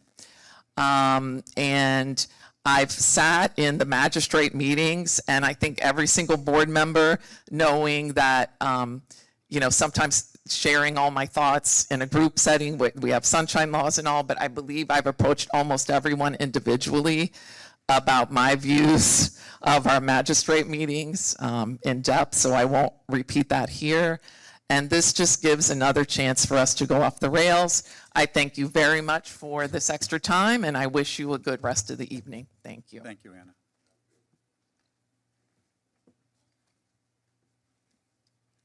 Hi, I'd like to address the fact that there's already county laws, city laws. Could you Florida. just state your name, please, Oh, Manon? sorry, Manon Hagan Stevens, still me. I just want to address what we already have county laws for the dangerous dogs. We have state laws. We have all that. I feel like disappointed in all of you guys because we had our meeting last Monday and not one of you mentioned this. By the way, it's coming up, yada, yada. All of us, the dogs are dumped out in the ranches all the time. Most of us are foster parents, if we want to be or not. And none of foster dogs are foster dogs because they like to run. They're runners. I don't know anyone. I'm sure you have legitimate vicious dog issues. And like I said, there's laws on the books to address it. So everything about this just feels like a money grab. Oh, look, let's fine them. Let's get some money. Let's fine them. Let's get some money. And that's horrible. I mean, my phone has been blowing up since about 5 o'clock with people that can't make it tonight. They're like, oh, they slid it in again and they know we can't make it. And it's horrible. So I'm really glad that Sage and whoever, we're talking, Rose, we're talking about making things more public, more accessible. But 100% last Monday for none of you, and I voted for most of you, so I mean, I really like you guys, but that was such a huge letdown. So anyway, like I said, the laws are on the books. I don't know why this has to be voted on tonight. It just seems really shady. But anyway, that's my opinion. Thank you, Manon.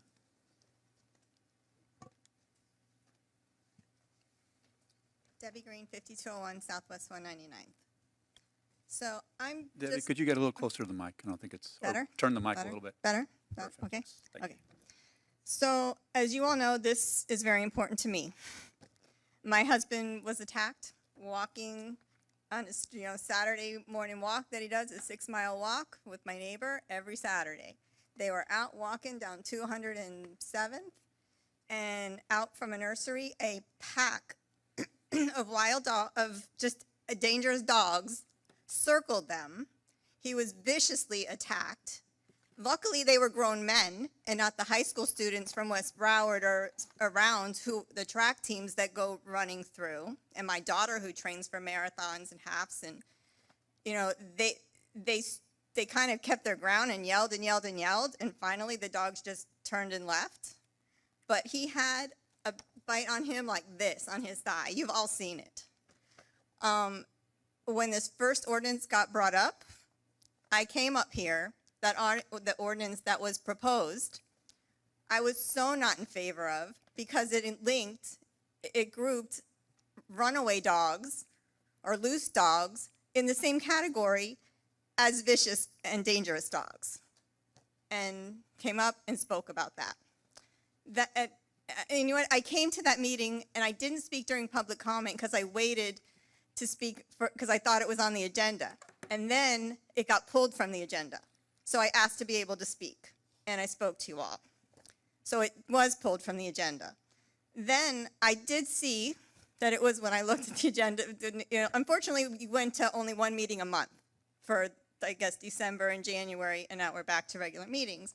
So when January meeting was coming, I did see on the agenda that this ordinance was here, was going to be up on the agenda. Unfortunately, I was out of town. I couldn't be here. But before I read through the agenda, I saw at that point that the ordinance was totally rewritten, and the loose dogs, runaway dogs part of it was totally taken out. So it really only addressed vicious, dangerous dogs, which I feel is what it is today, because it's only in the memo, the memo part of it. The whereas clauses.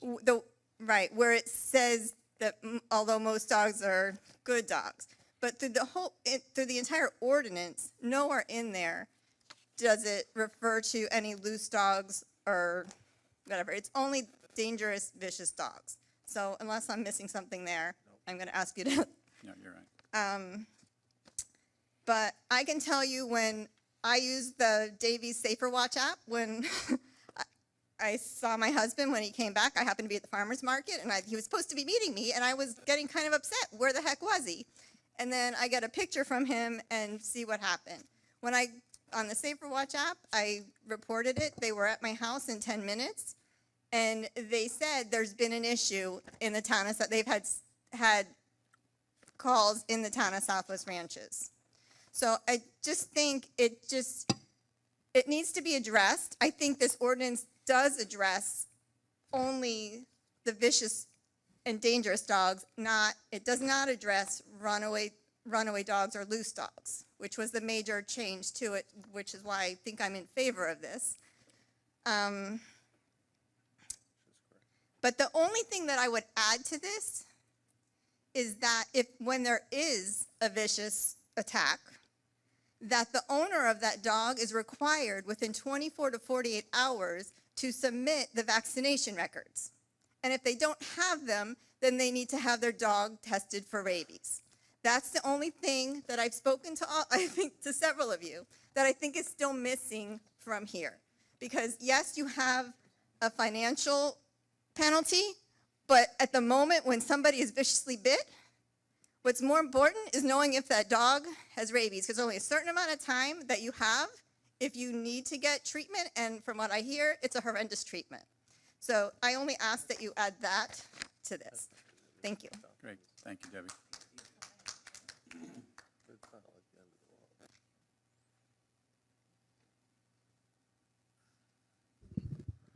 Noah Hollingsworth, 199th Avenue. Some of the things that Anna was saying, I do think need to be addressed to get rid of the ambiguity of certain areas, and maybe that can be done as part of tonight, or maybe it needs to be delayed. But also, Debbie is correct in that the loose areas of dogs and those that are just running down the street or have gotten out from underneath the fence or whatever, and not causing any harm, but are scared, those have been removed, and we're only looking at those dogs that are actually doing some dangerous things to people and maybe attacking those people and our children that are in the town. So I think that some of the things that people are looking at the old ordinance, I don't know, but the new ordinance I know just basically does only dangerous dogs. But Anna was correct in that there's some ambiguities that need to be addressed. And I think you ought to take a look at those. Maybe not tonight, but maybe do something and bring something else in addition to this back. Because I know that the Navy police can't do anything without an ordinance from the town. Even though there's state laws and there's Broward County laws. We can't call the sheriff because we have our own police force. We can't call the FDLE for that because they won't come out for that. So that's the state, that's the county. We have to do ourselves, have our own ordinance on effect. So I think we ought to take a little bit more look at it and maybe get rid of some of the ambiguities Anna said. Thank you. Thank you, Noel.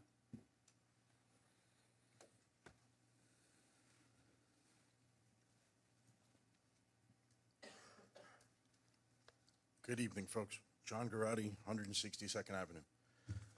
I found out about this at 4 o'clock, texted Anna, because I thought this was still up for comment from the public. We have numerous boarders, breeders. I'm one of them, licensed, legal. That took a long time. Anyway, if we don't have the public comment from folks that are in this industry, I work with dogs 15, 16 hours a day. A poodle, small little dog, can become dangerous. So that dangerous dog is a title that has to be defined. Penalties, throwing fines at people, that doesn't fix it. What if another dangerous dog comes into town? This is too vague. This doesn't really solve a problem. You know what this does do? Creates indifferences between neighbors and code enforcement. Can you imagine code enforcement having to deal with this? It's just not fair. It's not fair to them. I feel horrible for them to have to make that decision. They're not experts on animal training or behaviors of any kind. They're not up for that. And I don't think that they can't be, but we're not set up for this right now. So you pass this now, it's just another ordinance that just wasn't written right. It could be correct. Nobody wants to get attacked by a dog.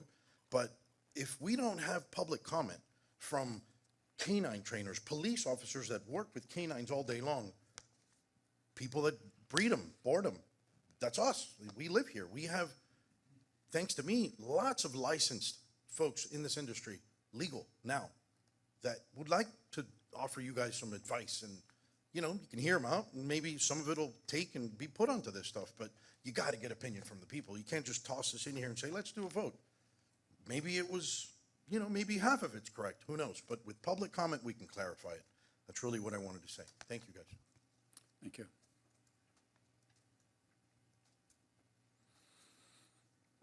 Any further public comment?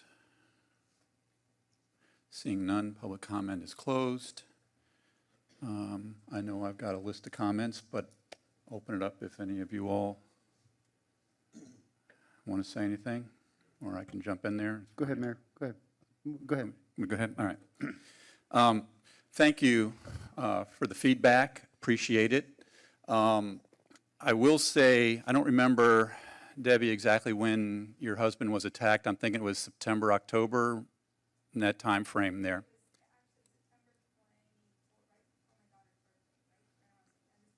So the end of September is when this came up, and it's been a topic of conversation since that time. I mean, a lively topic of conversation. And we have been gathering feedback from residents since that time. I get the frustration that, you know, we all have busy lives. We all have other things to do other than to monitor the agendas for the town. I totally get that. I'm not minimizing that at all. But as I said, as we spoke of earlier, it's frustrating for the council, as frustrating as it is for you all, and I know you're frustrated, and that's why you're here, and you made the commitment to be here, and I sincerely appreciate that. It's frustrating for the council because we have been talking about this in the board meetings. We've been talking about it in the HOA meetings. We've been talking about it.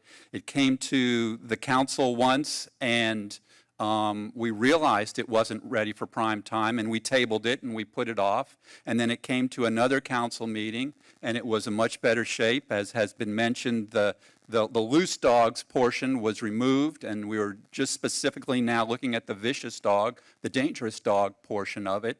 So it was a much better situation, but we had good feedback at that meeting, and we adjusted it again. We corrected it again. And so this has had a tremendous amount, probably more public feedback on this item than 90% of the items that come before the council. And it's to everyone's credit in town that we've gotten that feedback. And so so this certainly wasn't rushed in. It certainly wasn't something that was put in under the rug or in some way try to. Everything we do is advertised as it should be. Everything we do. I apologize that we didn't bring it up on, at the HOA meeting, but there's a lot of things going on, and this was not something that. This was one of many things on the agenda for this evening. We didn't bring up the other things on this agenda either because it's public, it's published, it's out there, it's available, and so I know you disagree with me on that, and well, I guess we'll agree to disagree there. But it's certainly I can speak for myself, and I think I can feel very comfortably speaking for this council when I say definitively that we in no way were trying to hide this item or slide this item under. We have done our very best to get this item out in the open. We have talked about it in your HOA meetings before. So certainly not trying to hide it. We do, the need for this item is exactly as mentioned before. Yes, you're right, there is a state ordinance, there is a county ordinance, but we can't enforce those. They're out there, it's against the law, but as was perfectly stated, no one from the county is going to come out here. They're not. They will not come out here. We have Davie PD out here. We have that does our enforcement. BSO will not come out here because they are not our law enforcement organization. Davie is. I'm not going to go back and forth, Manon. I'm not going to go back and forth. And so they will not. Yes, we have tried that, and they will not do that. They will not do that. So, so they won't do it. Florida won't do it. The way that it should be done is we have our own ordinance that can be enforced by our law enforcement entity, which is Davie Police. And that's why we're doing what we're doing, so that we can enforce it. This ordinance, as I said before, is not in any way directed towards loose dogs. And if somebody drops off a loose dog here, that is not in any way what this ordinance is for. This is for the specific issue that it causes severe, not damage isn't the right one, injury, thank you, injury or harm to an individual or an animal. That's what it is. I know you've read the ordinance, and that's what it states. And that's what this is about. And so, it's very limited. Can things be further defined? Absolutely. And I'll leave it up to the council whether they want to delay this or not. But I feel very comfortable that this item has been vetted, and we've had multiple conversations on it.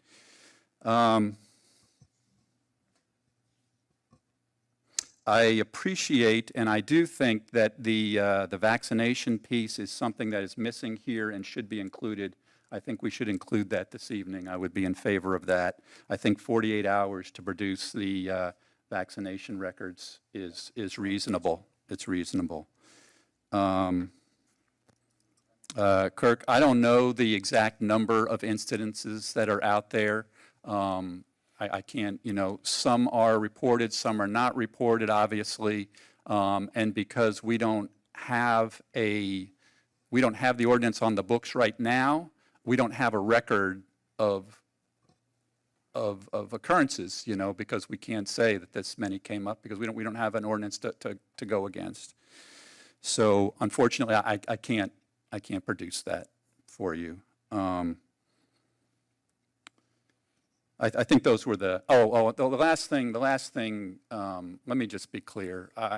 Frankly, and I'll say I do take offense to this, and I think this is uncalled for. I think you all know who we are up here, and I think you know that we're not in a money grab situation, and I don't think that was called for. We're here to protect the animals. We're here to protect the residents of our community. That's what this is about.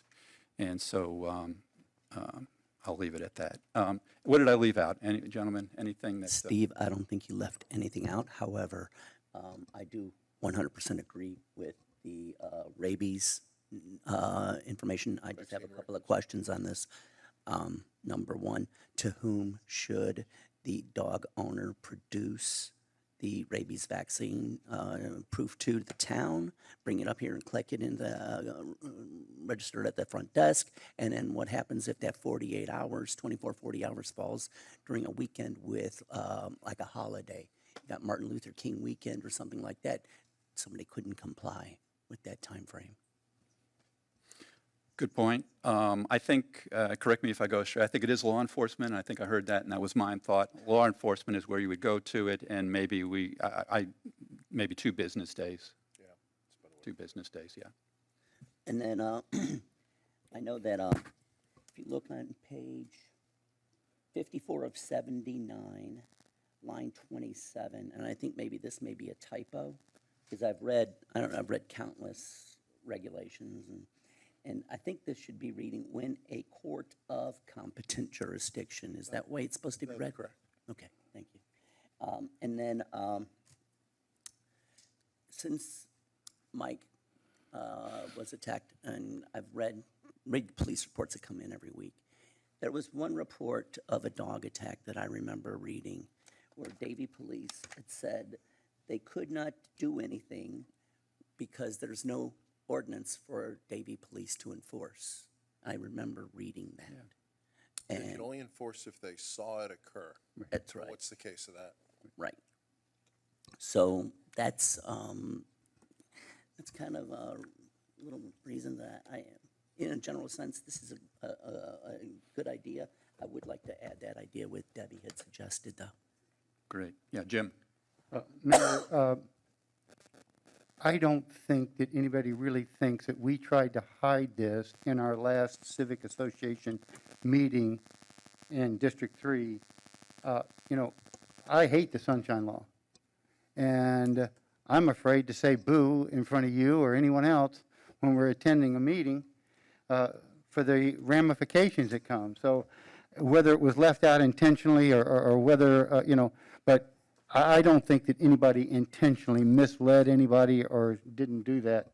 And, we're dealing with these vicious dogs, not only attacking humans, but they go after people's chickens, they go after people's dogs, they go after people's other animals.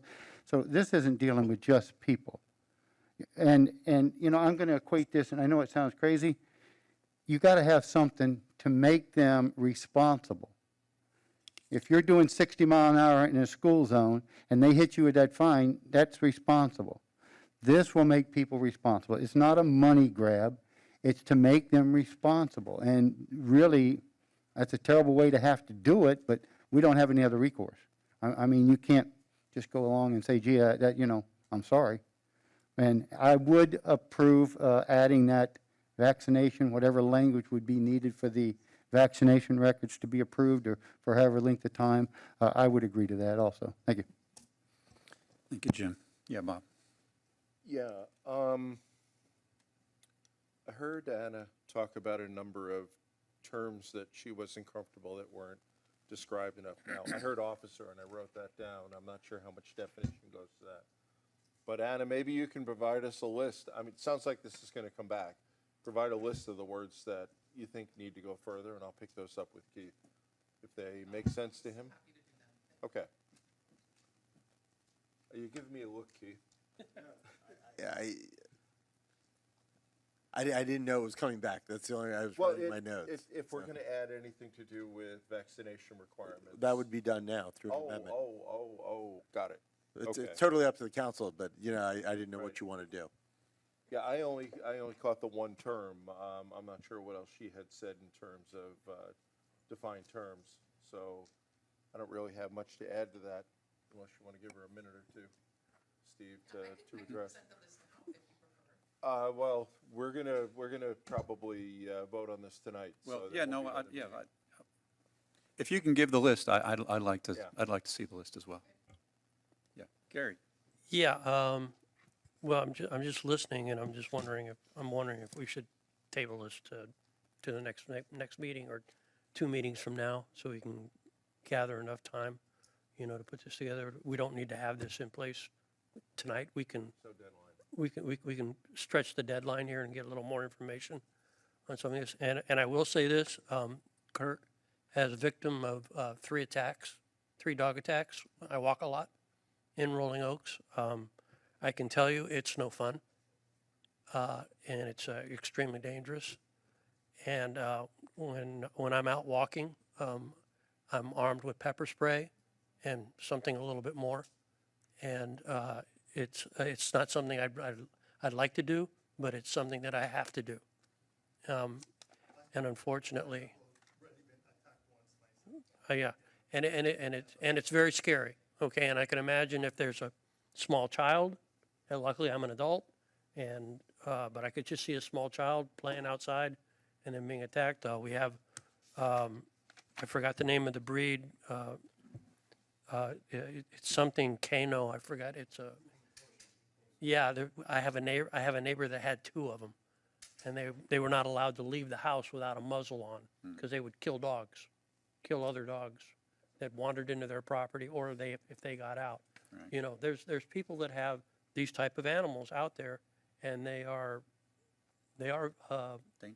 dangerous. They're dangerous dogs, and so you know we really do need something. Whether we need to do something tonight or wait some more and get some more information, I'm more for getting more information at this point, and that's you know we had as of not less than a month ago, we had a dog that attacked a lot of wildlife in Rolling Oaks, and the dog was brought in. I don't think the dog's here anymore. I think it's been rehomed. But the point I'm trying to make is it happens a lot more often than we think. It does. And a lot more times than people really don't hear about it or know about it unless you attend a code meeting or you see the police reports or you see what happens on that, which we all see, which leads us to where we're at today. Obviously, the public feels we need to add more information to this. I think we should go with that. And I know you guys have already made a motion. I'll make a motion to table this till time certain until this last meeting in March. Yeah, before we second that, because that does Yeah, that end kills all. it right okay, there. Okay, so please, before we second that, let me just say, I'm certainly in favor of tabling it as well. Okay, I don't have a problem getting more. I just wanted to make the point that we did not rush this, and I don't want people to feel like we're tabling it and moving it out because we were rushing it and got caught, We have vetted this many, many times, and I want to be clear about that.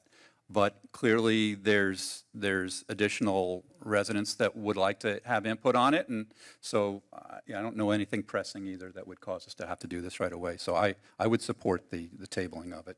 Mayor, can I just bring up one procedural issue? Sure. The council's, again, if you're tabling it, it seemed to be in agreement with a couple of modifications that were made tonight. The typo that Councilmember Kaczynski saw with its or instead of. And I believe, from what I heard from the council, that you want an owner of a dog involved in one of these incidents shall produce the proof of rabies vaccination within 2 business days of such incident. And those are the 2 changes that I heard tonight. So what I would ask, if you do table it to a time and date certain, if you would direct us also to make those changes that you've already agreed to, so that when it's republished, the residents can see that you made those changes. Perfect. So moved. Yeah, I mean, is that a motion, or is that? Yeah, it would just be in the motion and table just direction. Okay. I add that to the tabling motion, and I need a second.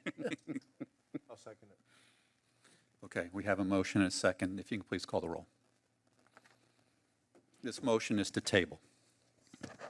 Councilmember Hartman? Yes. Councilmember Jablonski? Yes. Councilmember Kaczynski? Yes. Vice Mayor Albritton? Yes. Mayor Bright Cruz? Yes. Motion to table is passed. Great, thank you. The one thing, I don't know if you meant to or didn't mean to, no one said a time or date certain. Is I this? did. Yeah. Oh, I'm sorry, I missed that. Yeah, Gary did. Second meeting. Second meeting in March. We just need to state the date for the record. What is it? I don't know, that's what I'm asking you. And Anna, if you can get me those questions. We'll pass them along. Thank you. Nope, that ain't it. Sorry. That's why all these calendars in our pockets, and it's the 23rd. the 23rd. Thank you, Keith. So, Motion to table meeting to the March 23rd. Motion to Perfect. table the ordinance at March 23rd meeting. thank you. Correct. Okay, Mayor, we're ready for the next item? I think we are. Okay, a resolution of the Town Council of the Town of Southwest Ranches, Florida, opposing any efforts to signalize the eastern portion of the I-75 and Griffin Road intersection, requesting that a copy of this resolution be sent to the Broward County Commission, the Broward Metropolitan Planning Organization, MPO, and the Broward County Highway Construction and Engineering Division, and providing an effective date. Motion to approve. Second. Motion a second on this, appreciate it. You know, this goes back to, this is, every once in a while, every few years, there is a new effort to put another traffic signal there on the overpass where Griffin and I-75. I think we've seen the results of the last one that was put in, and the results are not good. More accidents, more time sitting at stoplights rather than having a smooth road to just be able to merge into traffic. It's not been good. The result has not been good.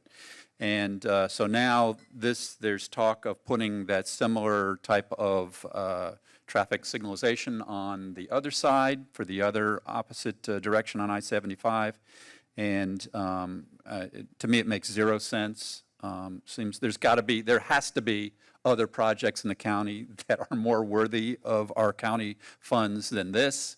And so that's what this is about, is opposing that enhancement. Yeah, the MPO's asked for this from us to take a position on it one way or the other. Right. So I'll bring this back if we vote yes. Perfect. Thank you, Bob. Any further comment on this? Seeing none, is there any public comment on this item? Yep, come on up.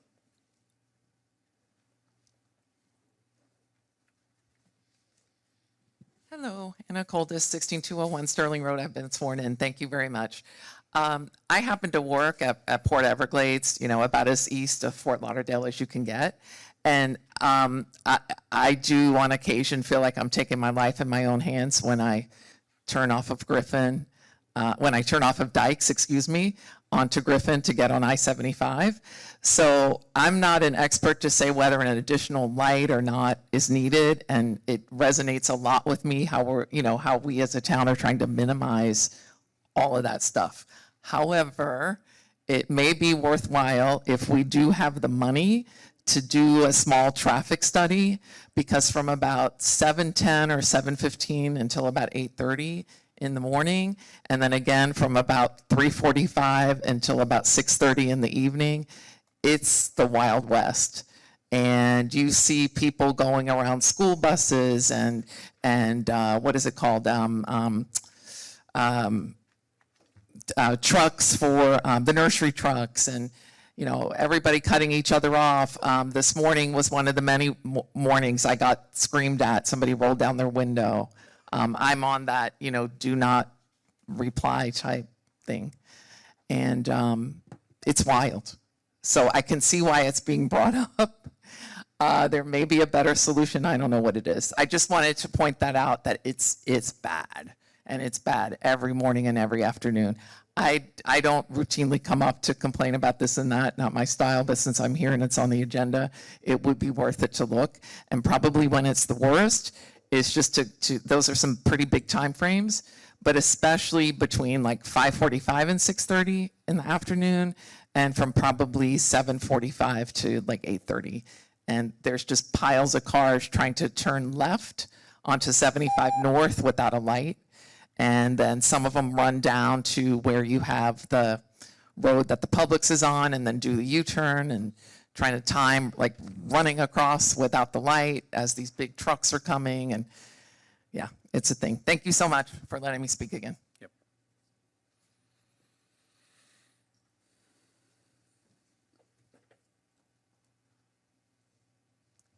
Debbie Green. I'll just share. I mean, I think we've learned from the light that they put on the west side. It didn't help. It actually created way more accidents than we ever had before the lights. Right. And it actually creates more traffic as well. So maybe we learn from that, but because I believe that's what you're talking about, That right? is exactly what I'm talking It's getting on and off the highway as you're on the northbound. ramp, either coming off or on. You are correct, yeah.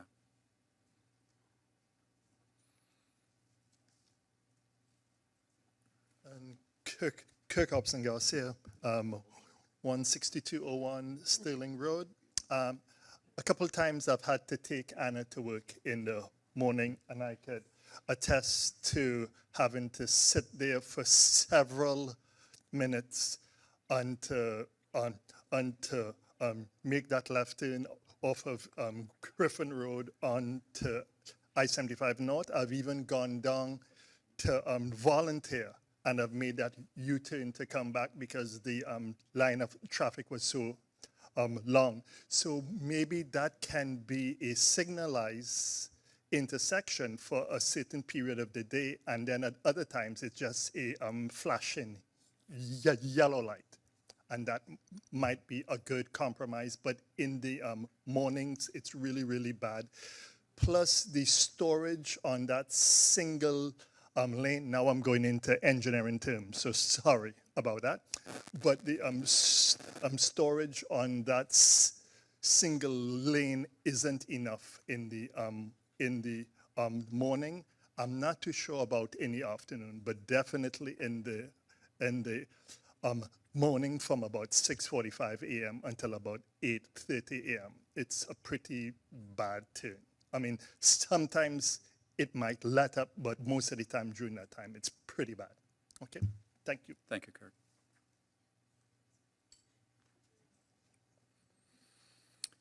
Any other comments? Seeing none, Ian, please.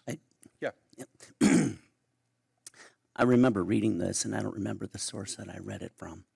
But Florida is moving into changing various interchanges into what's called a diverging diamond interchange, where I guess the lanes are somehow changed so there is less congestion, better sight for the drivers, more distance at turns, and results in fewer crashes. Maybe that's something that DOT can look into for this intersection, but it's called diverging diamond interchanges. And various projects are going on throughout the state, but not one in Broward County.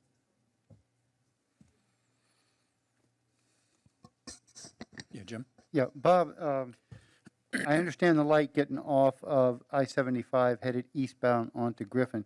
What is the protected left turn lane? What is a protected left turn lane off of Griffin onto I-75 North? What is that?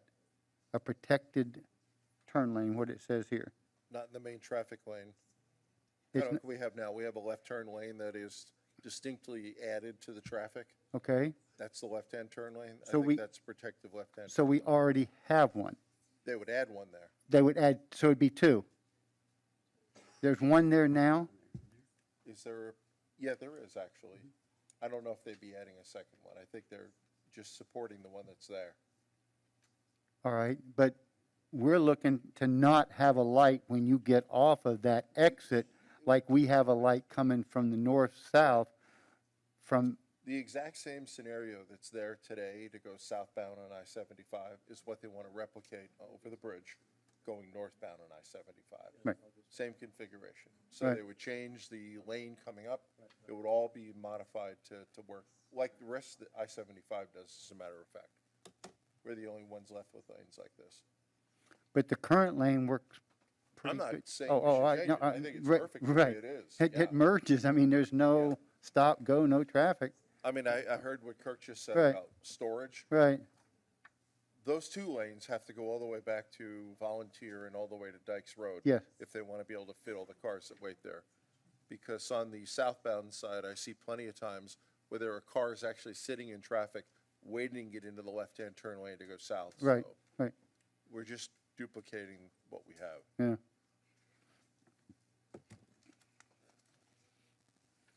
Yeah, I don't think this creates any additional storage. I think it's just, and the traffic that's coming north on 75 to go east on Griffin is then going to be waiting at a stoplight. All right. We good? I think we're ready for the vote. Councilmember Hartman? Yes. Councilmember Jablonski? Yes. Councilmember Kaczynski? Yes. Vice Mayor Albritton? Yes. Mayor Bright Cruz? Yes. Motion passed. Thank you. All right, the next item, I know, I'm just going to say 2 words. I know that you guys have been working very diligently on this and looking forward to hearing what you have to say. Thank you, Mayor. Let me read it into the record, and then I'm going to say one thing before the motion and second, then I'll turn it over to Councilmember Jablonski.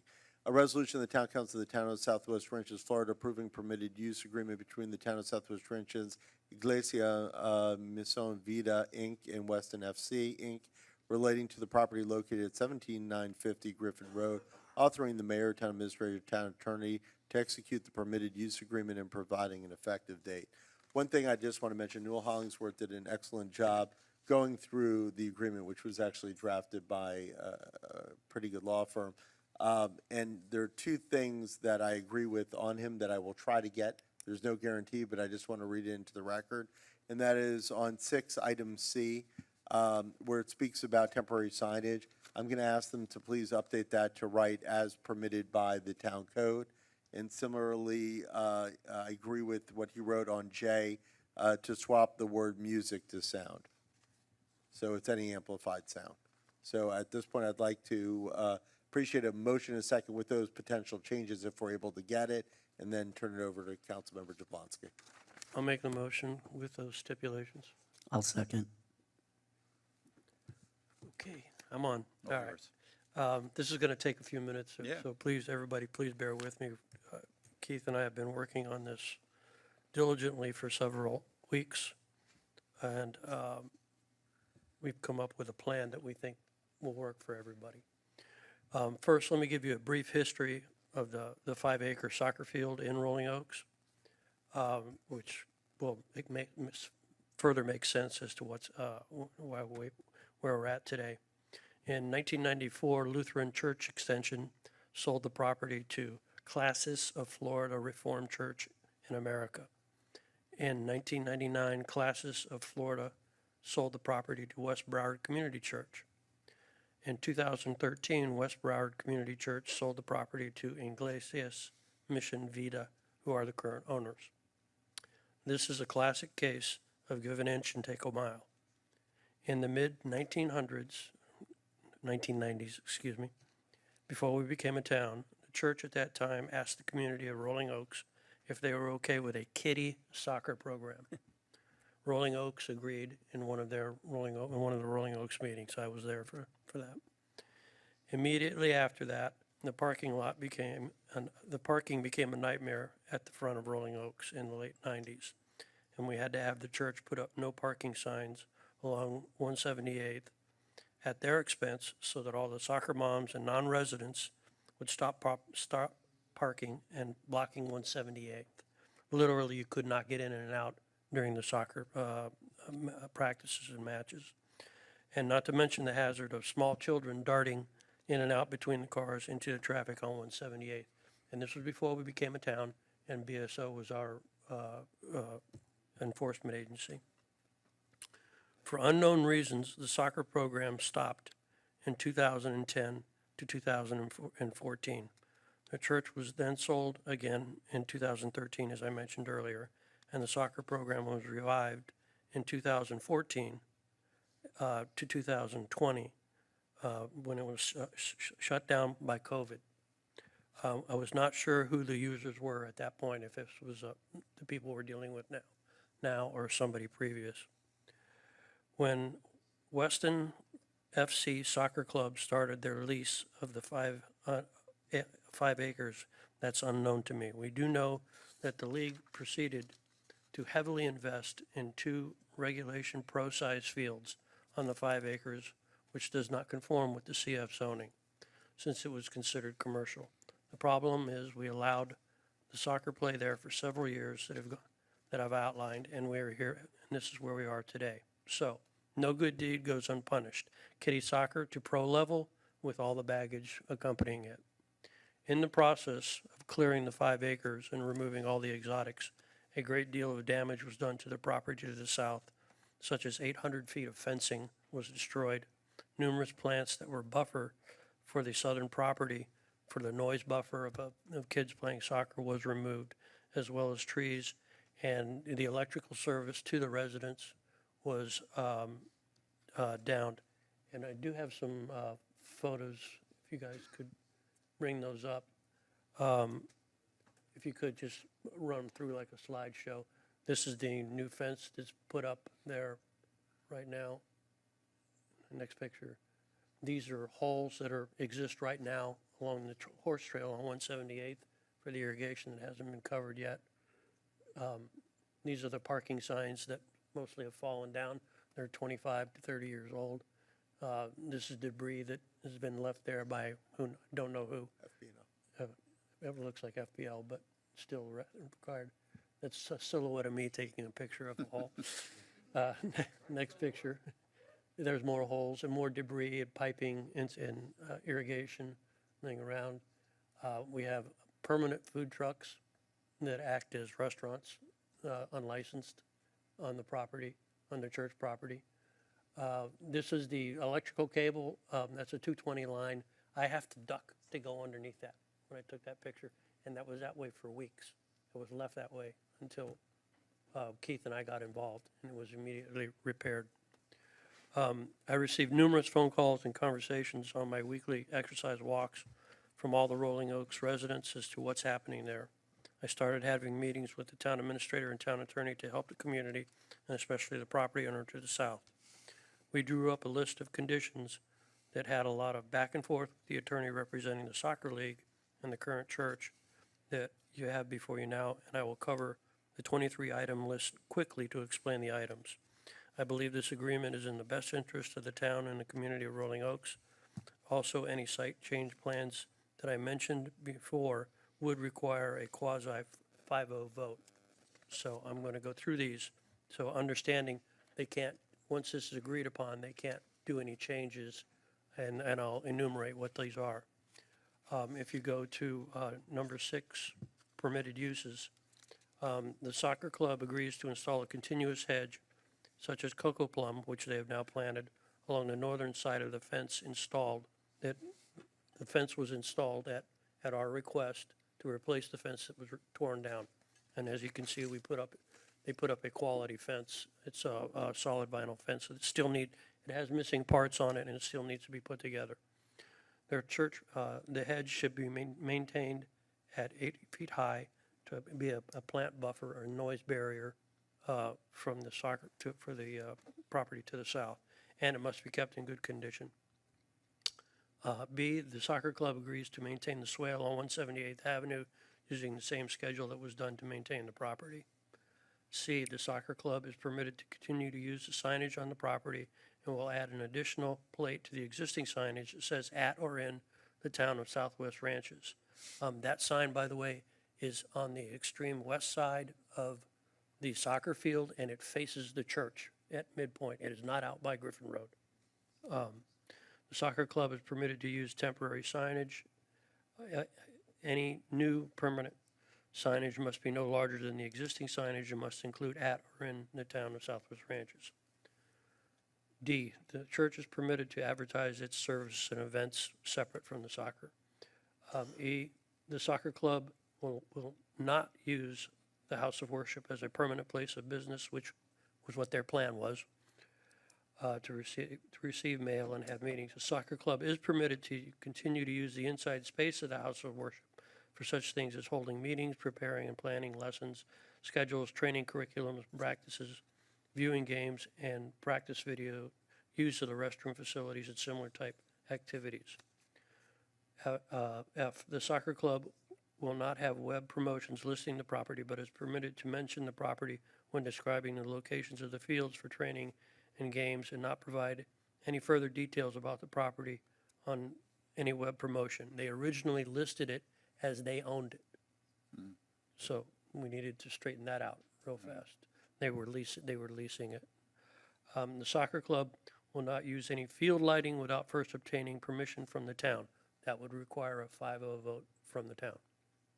The soccer club will not add any permanent structure without first obtaining permission from the town. The soccer club is permitted to use portable soccer goals, player benches, shades, and tents, and the storage container as they have in the past. Any of the above things that I just mentioned would also require a 5-0 vote, site plan approval from the council. I, the soccer club will only play games on the property during the hours of 9 a.m. to dusk. The player arrival can begin at 8 a.m., so as not to disturb all the residents in the neighborhood. Gary, that changed today from 8 to 9? I'm sorry? That changed today from 8 to 9? What changed on that? They need to go out and set up, Okay. but then play doesn't start until 9. 8 to 9 is setup time, then 9 is games and practice Right, on. correct. Thank you. The soccer club will not use any amplified / music sound unless otherwise permitted by the town. That would be another 5-0 type vote. The soccer club will not hold any tournaments on the property. The soccer club will limit soccer play on the property to 2 regulation-sized soccer fields.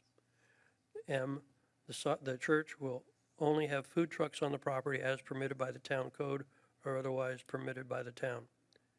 And the soccer club's use of the property is primarily designated for children ages 5 to 19 and coaches and volunteers who support the soccer club. I need to point out that none of these are the kids from our town. This is all kids from outside our area. So it's an important notation. The church, excuse me, not the club, the church will not expand its house of worship for purposes of accommodating the soccer club, but may expand for the house of worship purposes. P, should the church decide to open a school, it will do it through the town approval process. Before doing so, the church may continue to operate a daycare program offering social skills for children with special needs. The soccer club and the church will have no more than 150 people generally using the property at any given time unless additional paved parking is constructed and then approved by the town. Again, a 5-0 vote. The soccer club will have no more than 75 players playing on the soccer fields at any given time. S, the soccer club will not utilize the property in a way that will conflict with the use of the property for house of worship purposes. Letter T, the church and the soccer club will restrict parking to occur within the house of worship's designated parking area and will not permit parking to occur on neighboring properties, unpaved surfaces, or non-designated areas. Letter U, even though the name of the soccer club is Weston FC, participation in the soccer club is not limited to the children of Weston. Children of Southwest Ranchers are permitted to try out and play with the soccer club. Letter V, the soccer club will not permit anyone affiliated with the soccer club to solicit funds from the property. W, the soccer club will instruct parents that they may not allow their children to loiter on the property after closing. And I want to further amend my motion to state that until all the deficiencies have been corrected, which you've seen pictures of where the fence is incomplete, the holes are actually in the horse trail portion of Mather 178th, and the food trucks need to comply with the town code, and there needs to be a complete cleanup of the area, construction cleanup, that the contractor or not contractor, but the church or the soccer league not be issued a CO until all that's completed to 100%. I would like to amend my motion to reflect that. Can I get? A second. Second. Yep. Yeah, I think Bob needs a second. yeah, I'll second it. Certificate of completion. I'm getting tongue-tied here. Talking too much, guys. I'm not used to it. Agree. Okay. So that is my motion. Keith, do you need to, or you want to add anything? No, one thing came up, and I just wanted to make sure that I stated on the record. Councilmember Kozinski called me earlier today and asked if such an agreement would create liability for the town for approving a use such as soccer. It does not create liability. It's akin to approving a site plan with a swimming pool, and as a result, I just want to put that on the record. Appreciate your help on that. Thank you, Keith. So, And thank you, Gary. Thank you, Keith, for all your work on this. I've heard as it's gone along, so I've gotten, I'm sure not nearly as many phone calls as you have, but I've gotten my share. So thank you. I knew it was in good hands. Thank you. thank you. Hey, Gary, I do have a question. Yes, go ahead. And the paragraph where it says that the soccer club may not hold any tournaments, does that mean that Where are you at now? the tournament paragraph? Oh, okay, the tournament clause. Correct. Okay. Just want to clarify, does that mean that they'll have no, like, soccer club from Miami versus soccer club of Weston matches there? Or is that just a big tournament? It's geared to not have a big tournament. Okay. They do play within their league, and they play from outside their league, as I understand it in my research, with other leagues that come from Miami, West Palm, and stuff like that. And their primary fields are in Weston. I forgot what the name of the field is in Weston, but it's way out west, closer to Ronnie Bergeron's Right. than to us. And they would be using this field, I think, as more of an overflow or a practice area, or at least I'm keeping my fingers crossed that that's going to be the case. If that answers your question. Yes, absolutely. I'm good with it. Great. Let me open it up to the public. Any public comment on this item?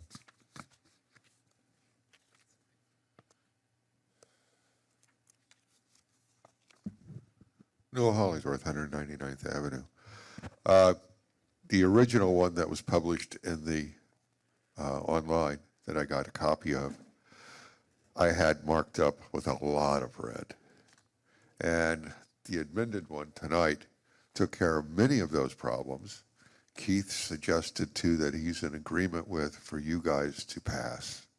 But there's still a couple in here that, about 4 or 5 of them. I'd be disappointed, Noel, if you hadn't found more.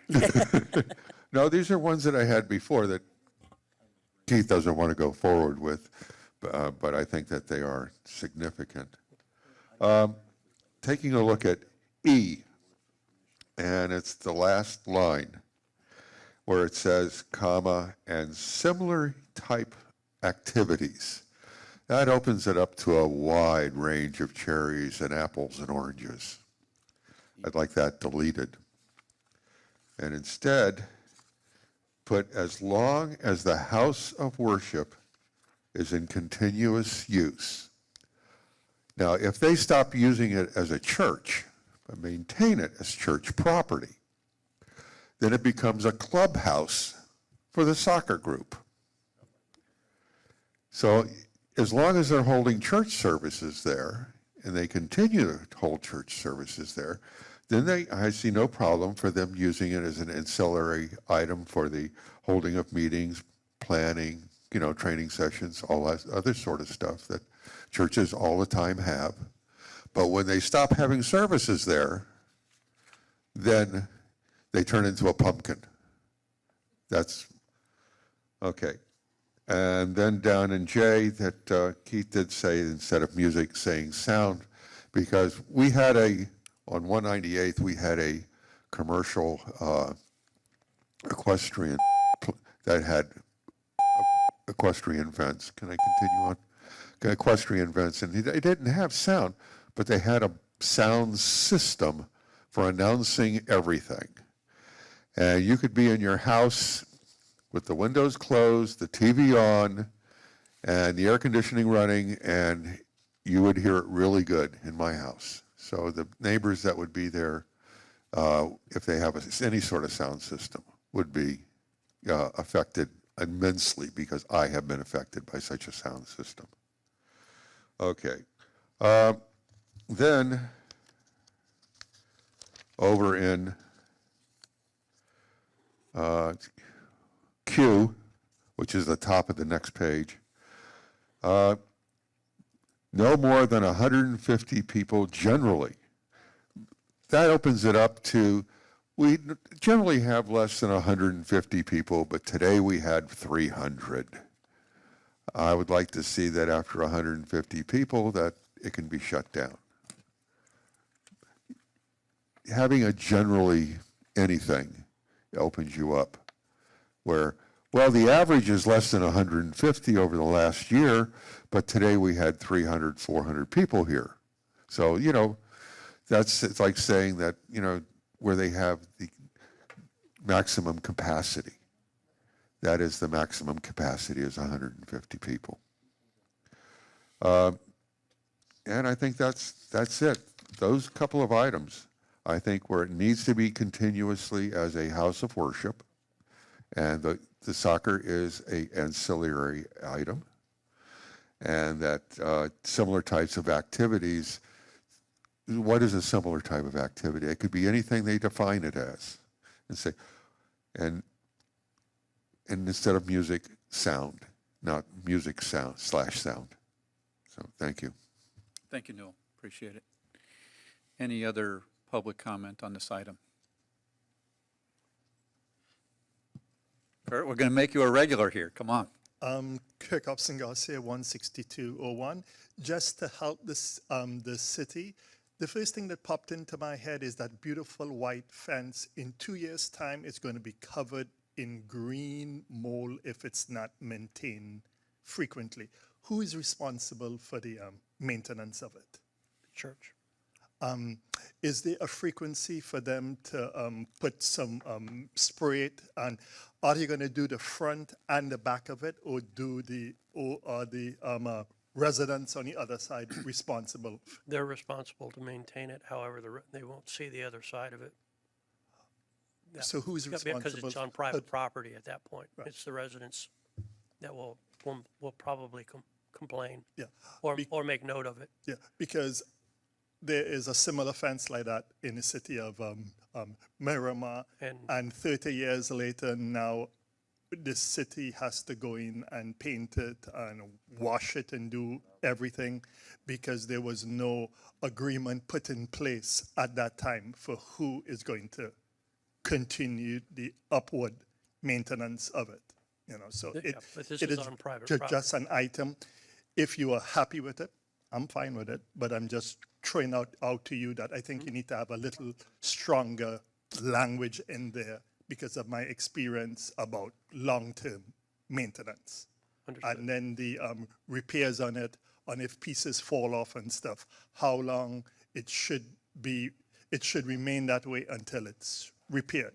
Because I'm dealing with a whole bunch of fences all over the place, and I just had to increase my budget by $200,000 to repair these fences that nobody wanted to repair because there was no agreement in place when they got built. So, But to answer the question easily, it's all private property. yeah, So that's what I was told, but it's still coming back. Thank you, Kurt. All right. Any further public comment?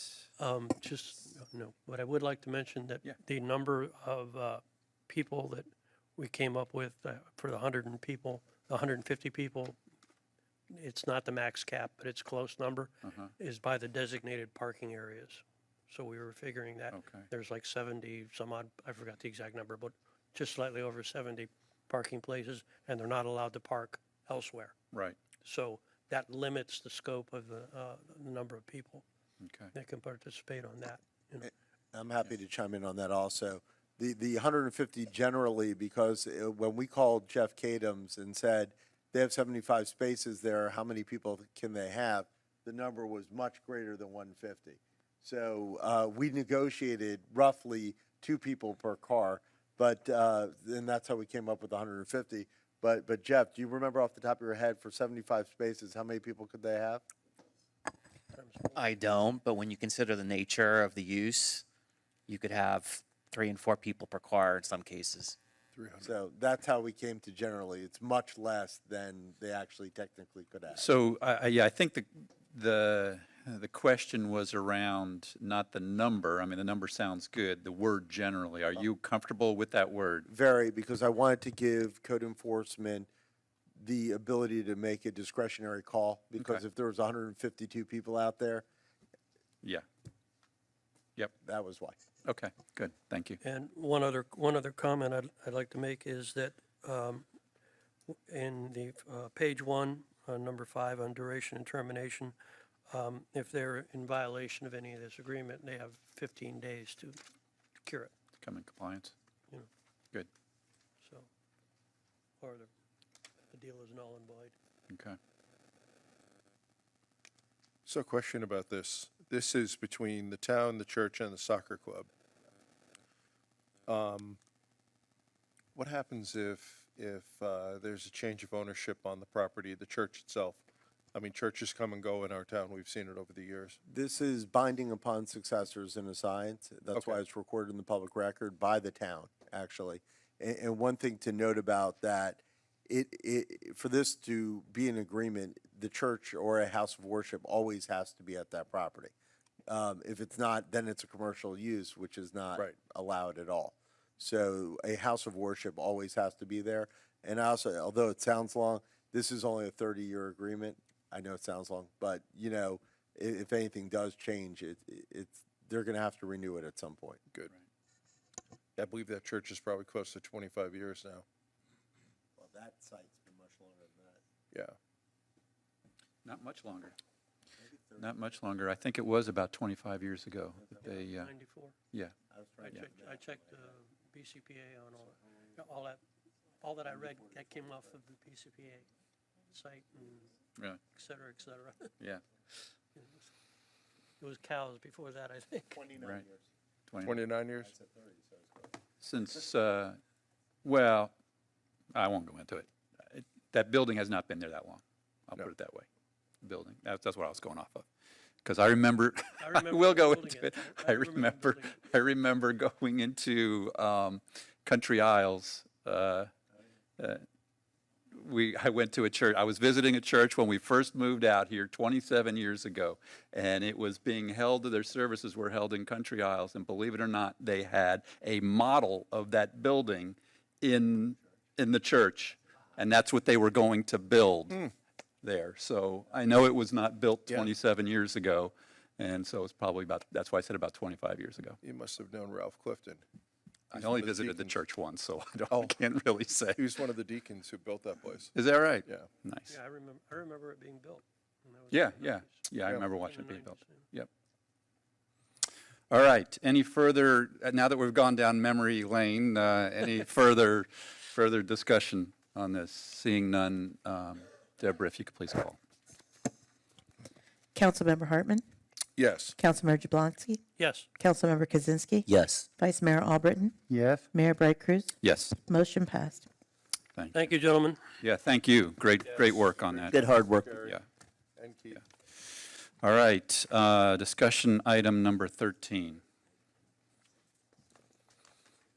Andy, is that you, or is that Emil? I'd like to turn it over to Emil. All right. Thank you, Mayor. Thank you, Mayor. Thank you, Andy. It's just like we say, times fly where you really enjoy what you do, right? Just 4 months ago, we actually got this year's adopted bike council. 1 month later, we got the certification from the state, and then now 3 months after that, we're back into square one. That speaks volume for how much time the town takes to put this together, get the feedback from the citizens, from the department, and finally get it approved. So even though this is our first official date for the budget, we actually started in January getting all the dates together. So we kindly request the approval of town council for the budget calendar. Great, thank you, Emil. I have a comment. Okay. Is it Yeah, go now for it. appropriate? Absolutely. This usually sits on my refrigerator on the side nobody I can think see you're going to except say what me. I was going to say. Is there any way we can get the colorized version? Yes, yes. Just doesn't look What right. happened to the color? Thank you. But I'm glad you asked the that color question. was great because I could just look and go, okay, any place where there was yellow, I needed to pay attention, or whatever the color was. It's something that actually we had a small bet internally as to is that question going to be brought up? Certainly, I didn't bet against it. The reason is that the change in colors is basically because they were listed as internal reference. But then for the public, when you look at the yellow, the light blue, and the darker blue, you wouldn't understand what the color stands out for because there were no reference made to the exhibit. So essentially, the colors were for us to know, like the yellow is meant, for example, it was departmental meetings. But because there were no reference on the exhibit, by leaving there, it will continue to be, it will be colorful. But then people who actually look at the colors would not understand what they stand for or what they meant for. So I make the decision to just make it straightforward more for the public and council. And that's the reason of the getting away from the color. It seems like, Could we have one just for we the could put council? underneath there in small letters what the colors mean and put the colors back, and then we would have the best of both worlds, is what it seems like to me. That's perfectly fine. If you want to approve it with that notion to it, I happily make the change. I don't know if we need to change the motion. I think we can trust you on this if you say you're Yeah. going to make Thank the you. change. Or just make a council version that. I missed, I feel the same way. I kind of missed it. I mean, it was easy to read. It Yeah. jumped out at you. Yeah, jumped out. Just a quick question, Mayor. Would you want to turn that over to the Rural Arts Board to make it colorful for you? No, I think we're good. Now you're getting us into trouble, Jim. Okay. Mayor, is anything on your birthday here in here? Oh, I didn't even look. I do. The 15th is Yeah. I didn't look. Let me check. Just thought I'd mention Wait, that. August or July? Is how that popped. No, I'm in trouble. Budget work. Let's see. No, if I had the colors here, I could tell you a lot faster. Yeah. No, it's just a deadline. We're good. It's a Friday. My birthday falls on a Friday, so Nice. that gives you a lot of leeway. Okay. All right, I think we are good. It doesn't require a vote, it's just a discussion item. I think we've negotiated our colors back into the document, so I think we're good there. All right. Good job. I think we've Amir. got item number 14, some approval of minutes. Make a motion to approve. Second. Is there any corrections or adjustments to the minutes from the council? Seeing none, any, always have to look at Debbie when I ask this question. Is there any adjustments to or corrections to the minutes from the residents, public? Don't see any. I think we're good. Deborah, if you can please call the roll. Certainly, Mayor. Councilmember Hartman. Yes. Councilmember Jablonski. Yes. Councilmember Kozinski. Yes. Vice Mayor Albritton. Yes. Mayor Bright Cruz. Yes. Motion And passed. we have a motion to adjourn. Awesome. Thank you. Thank you all for coming out. Appreciate it.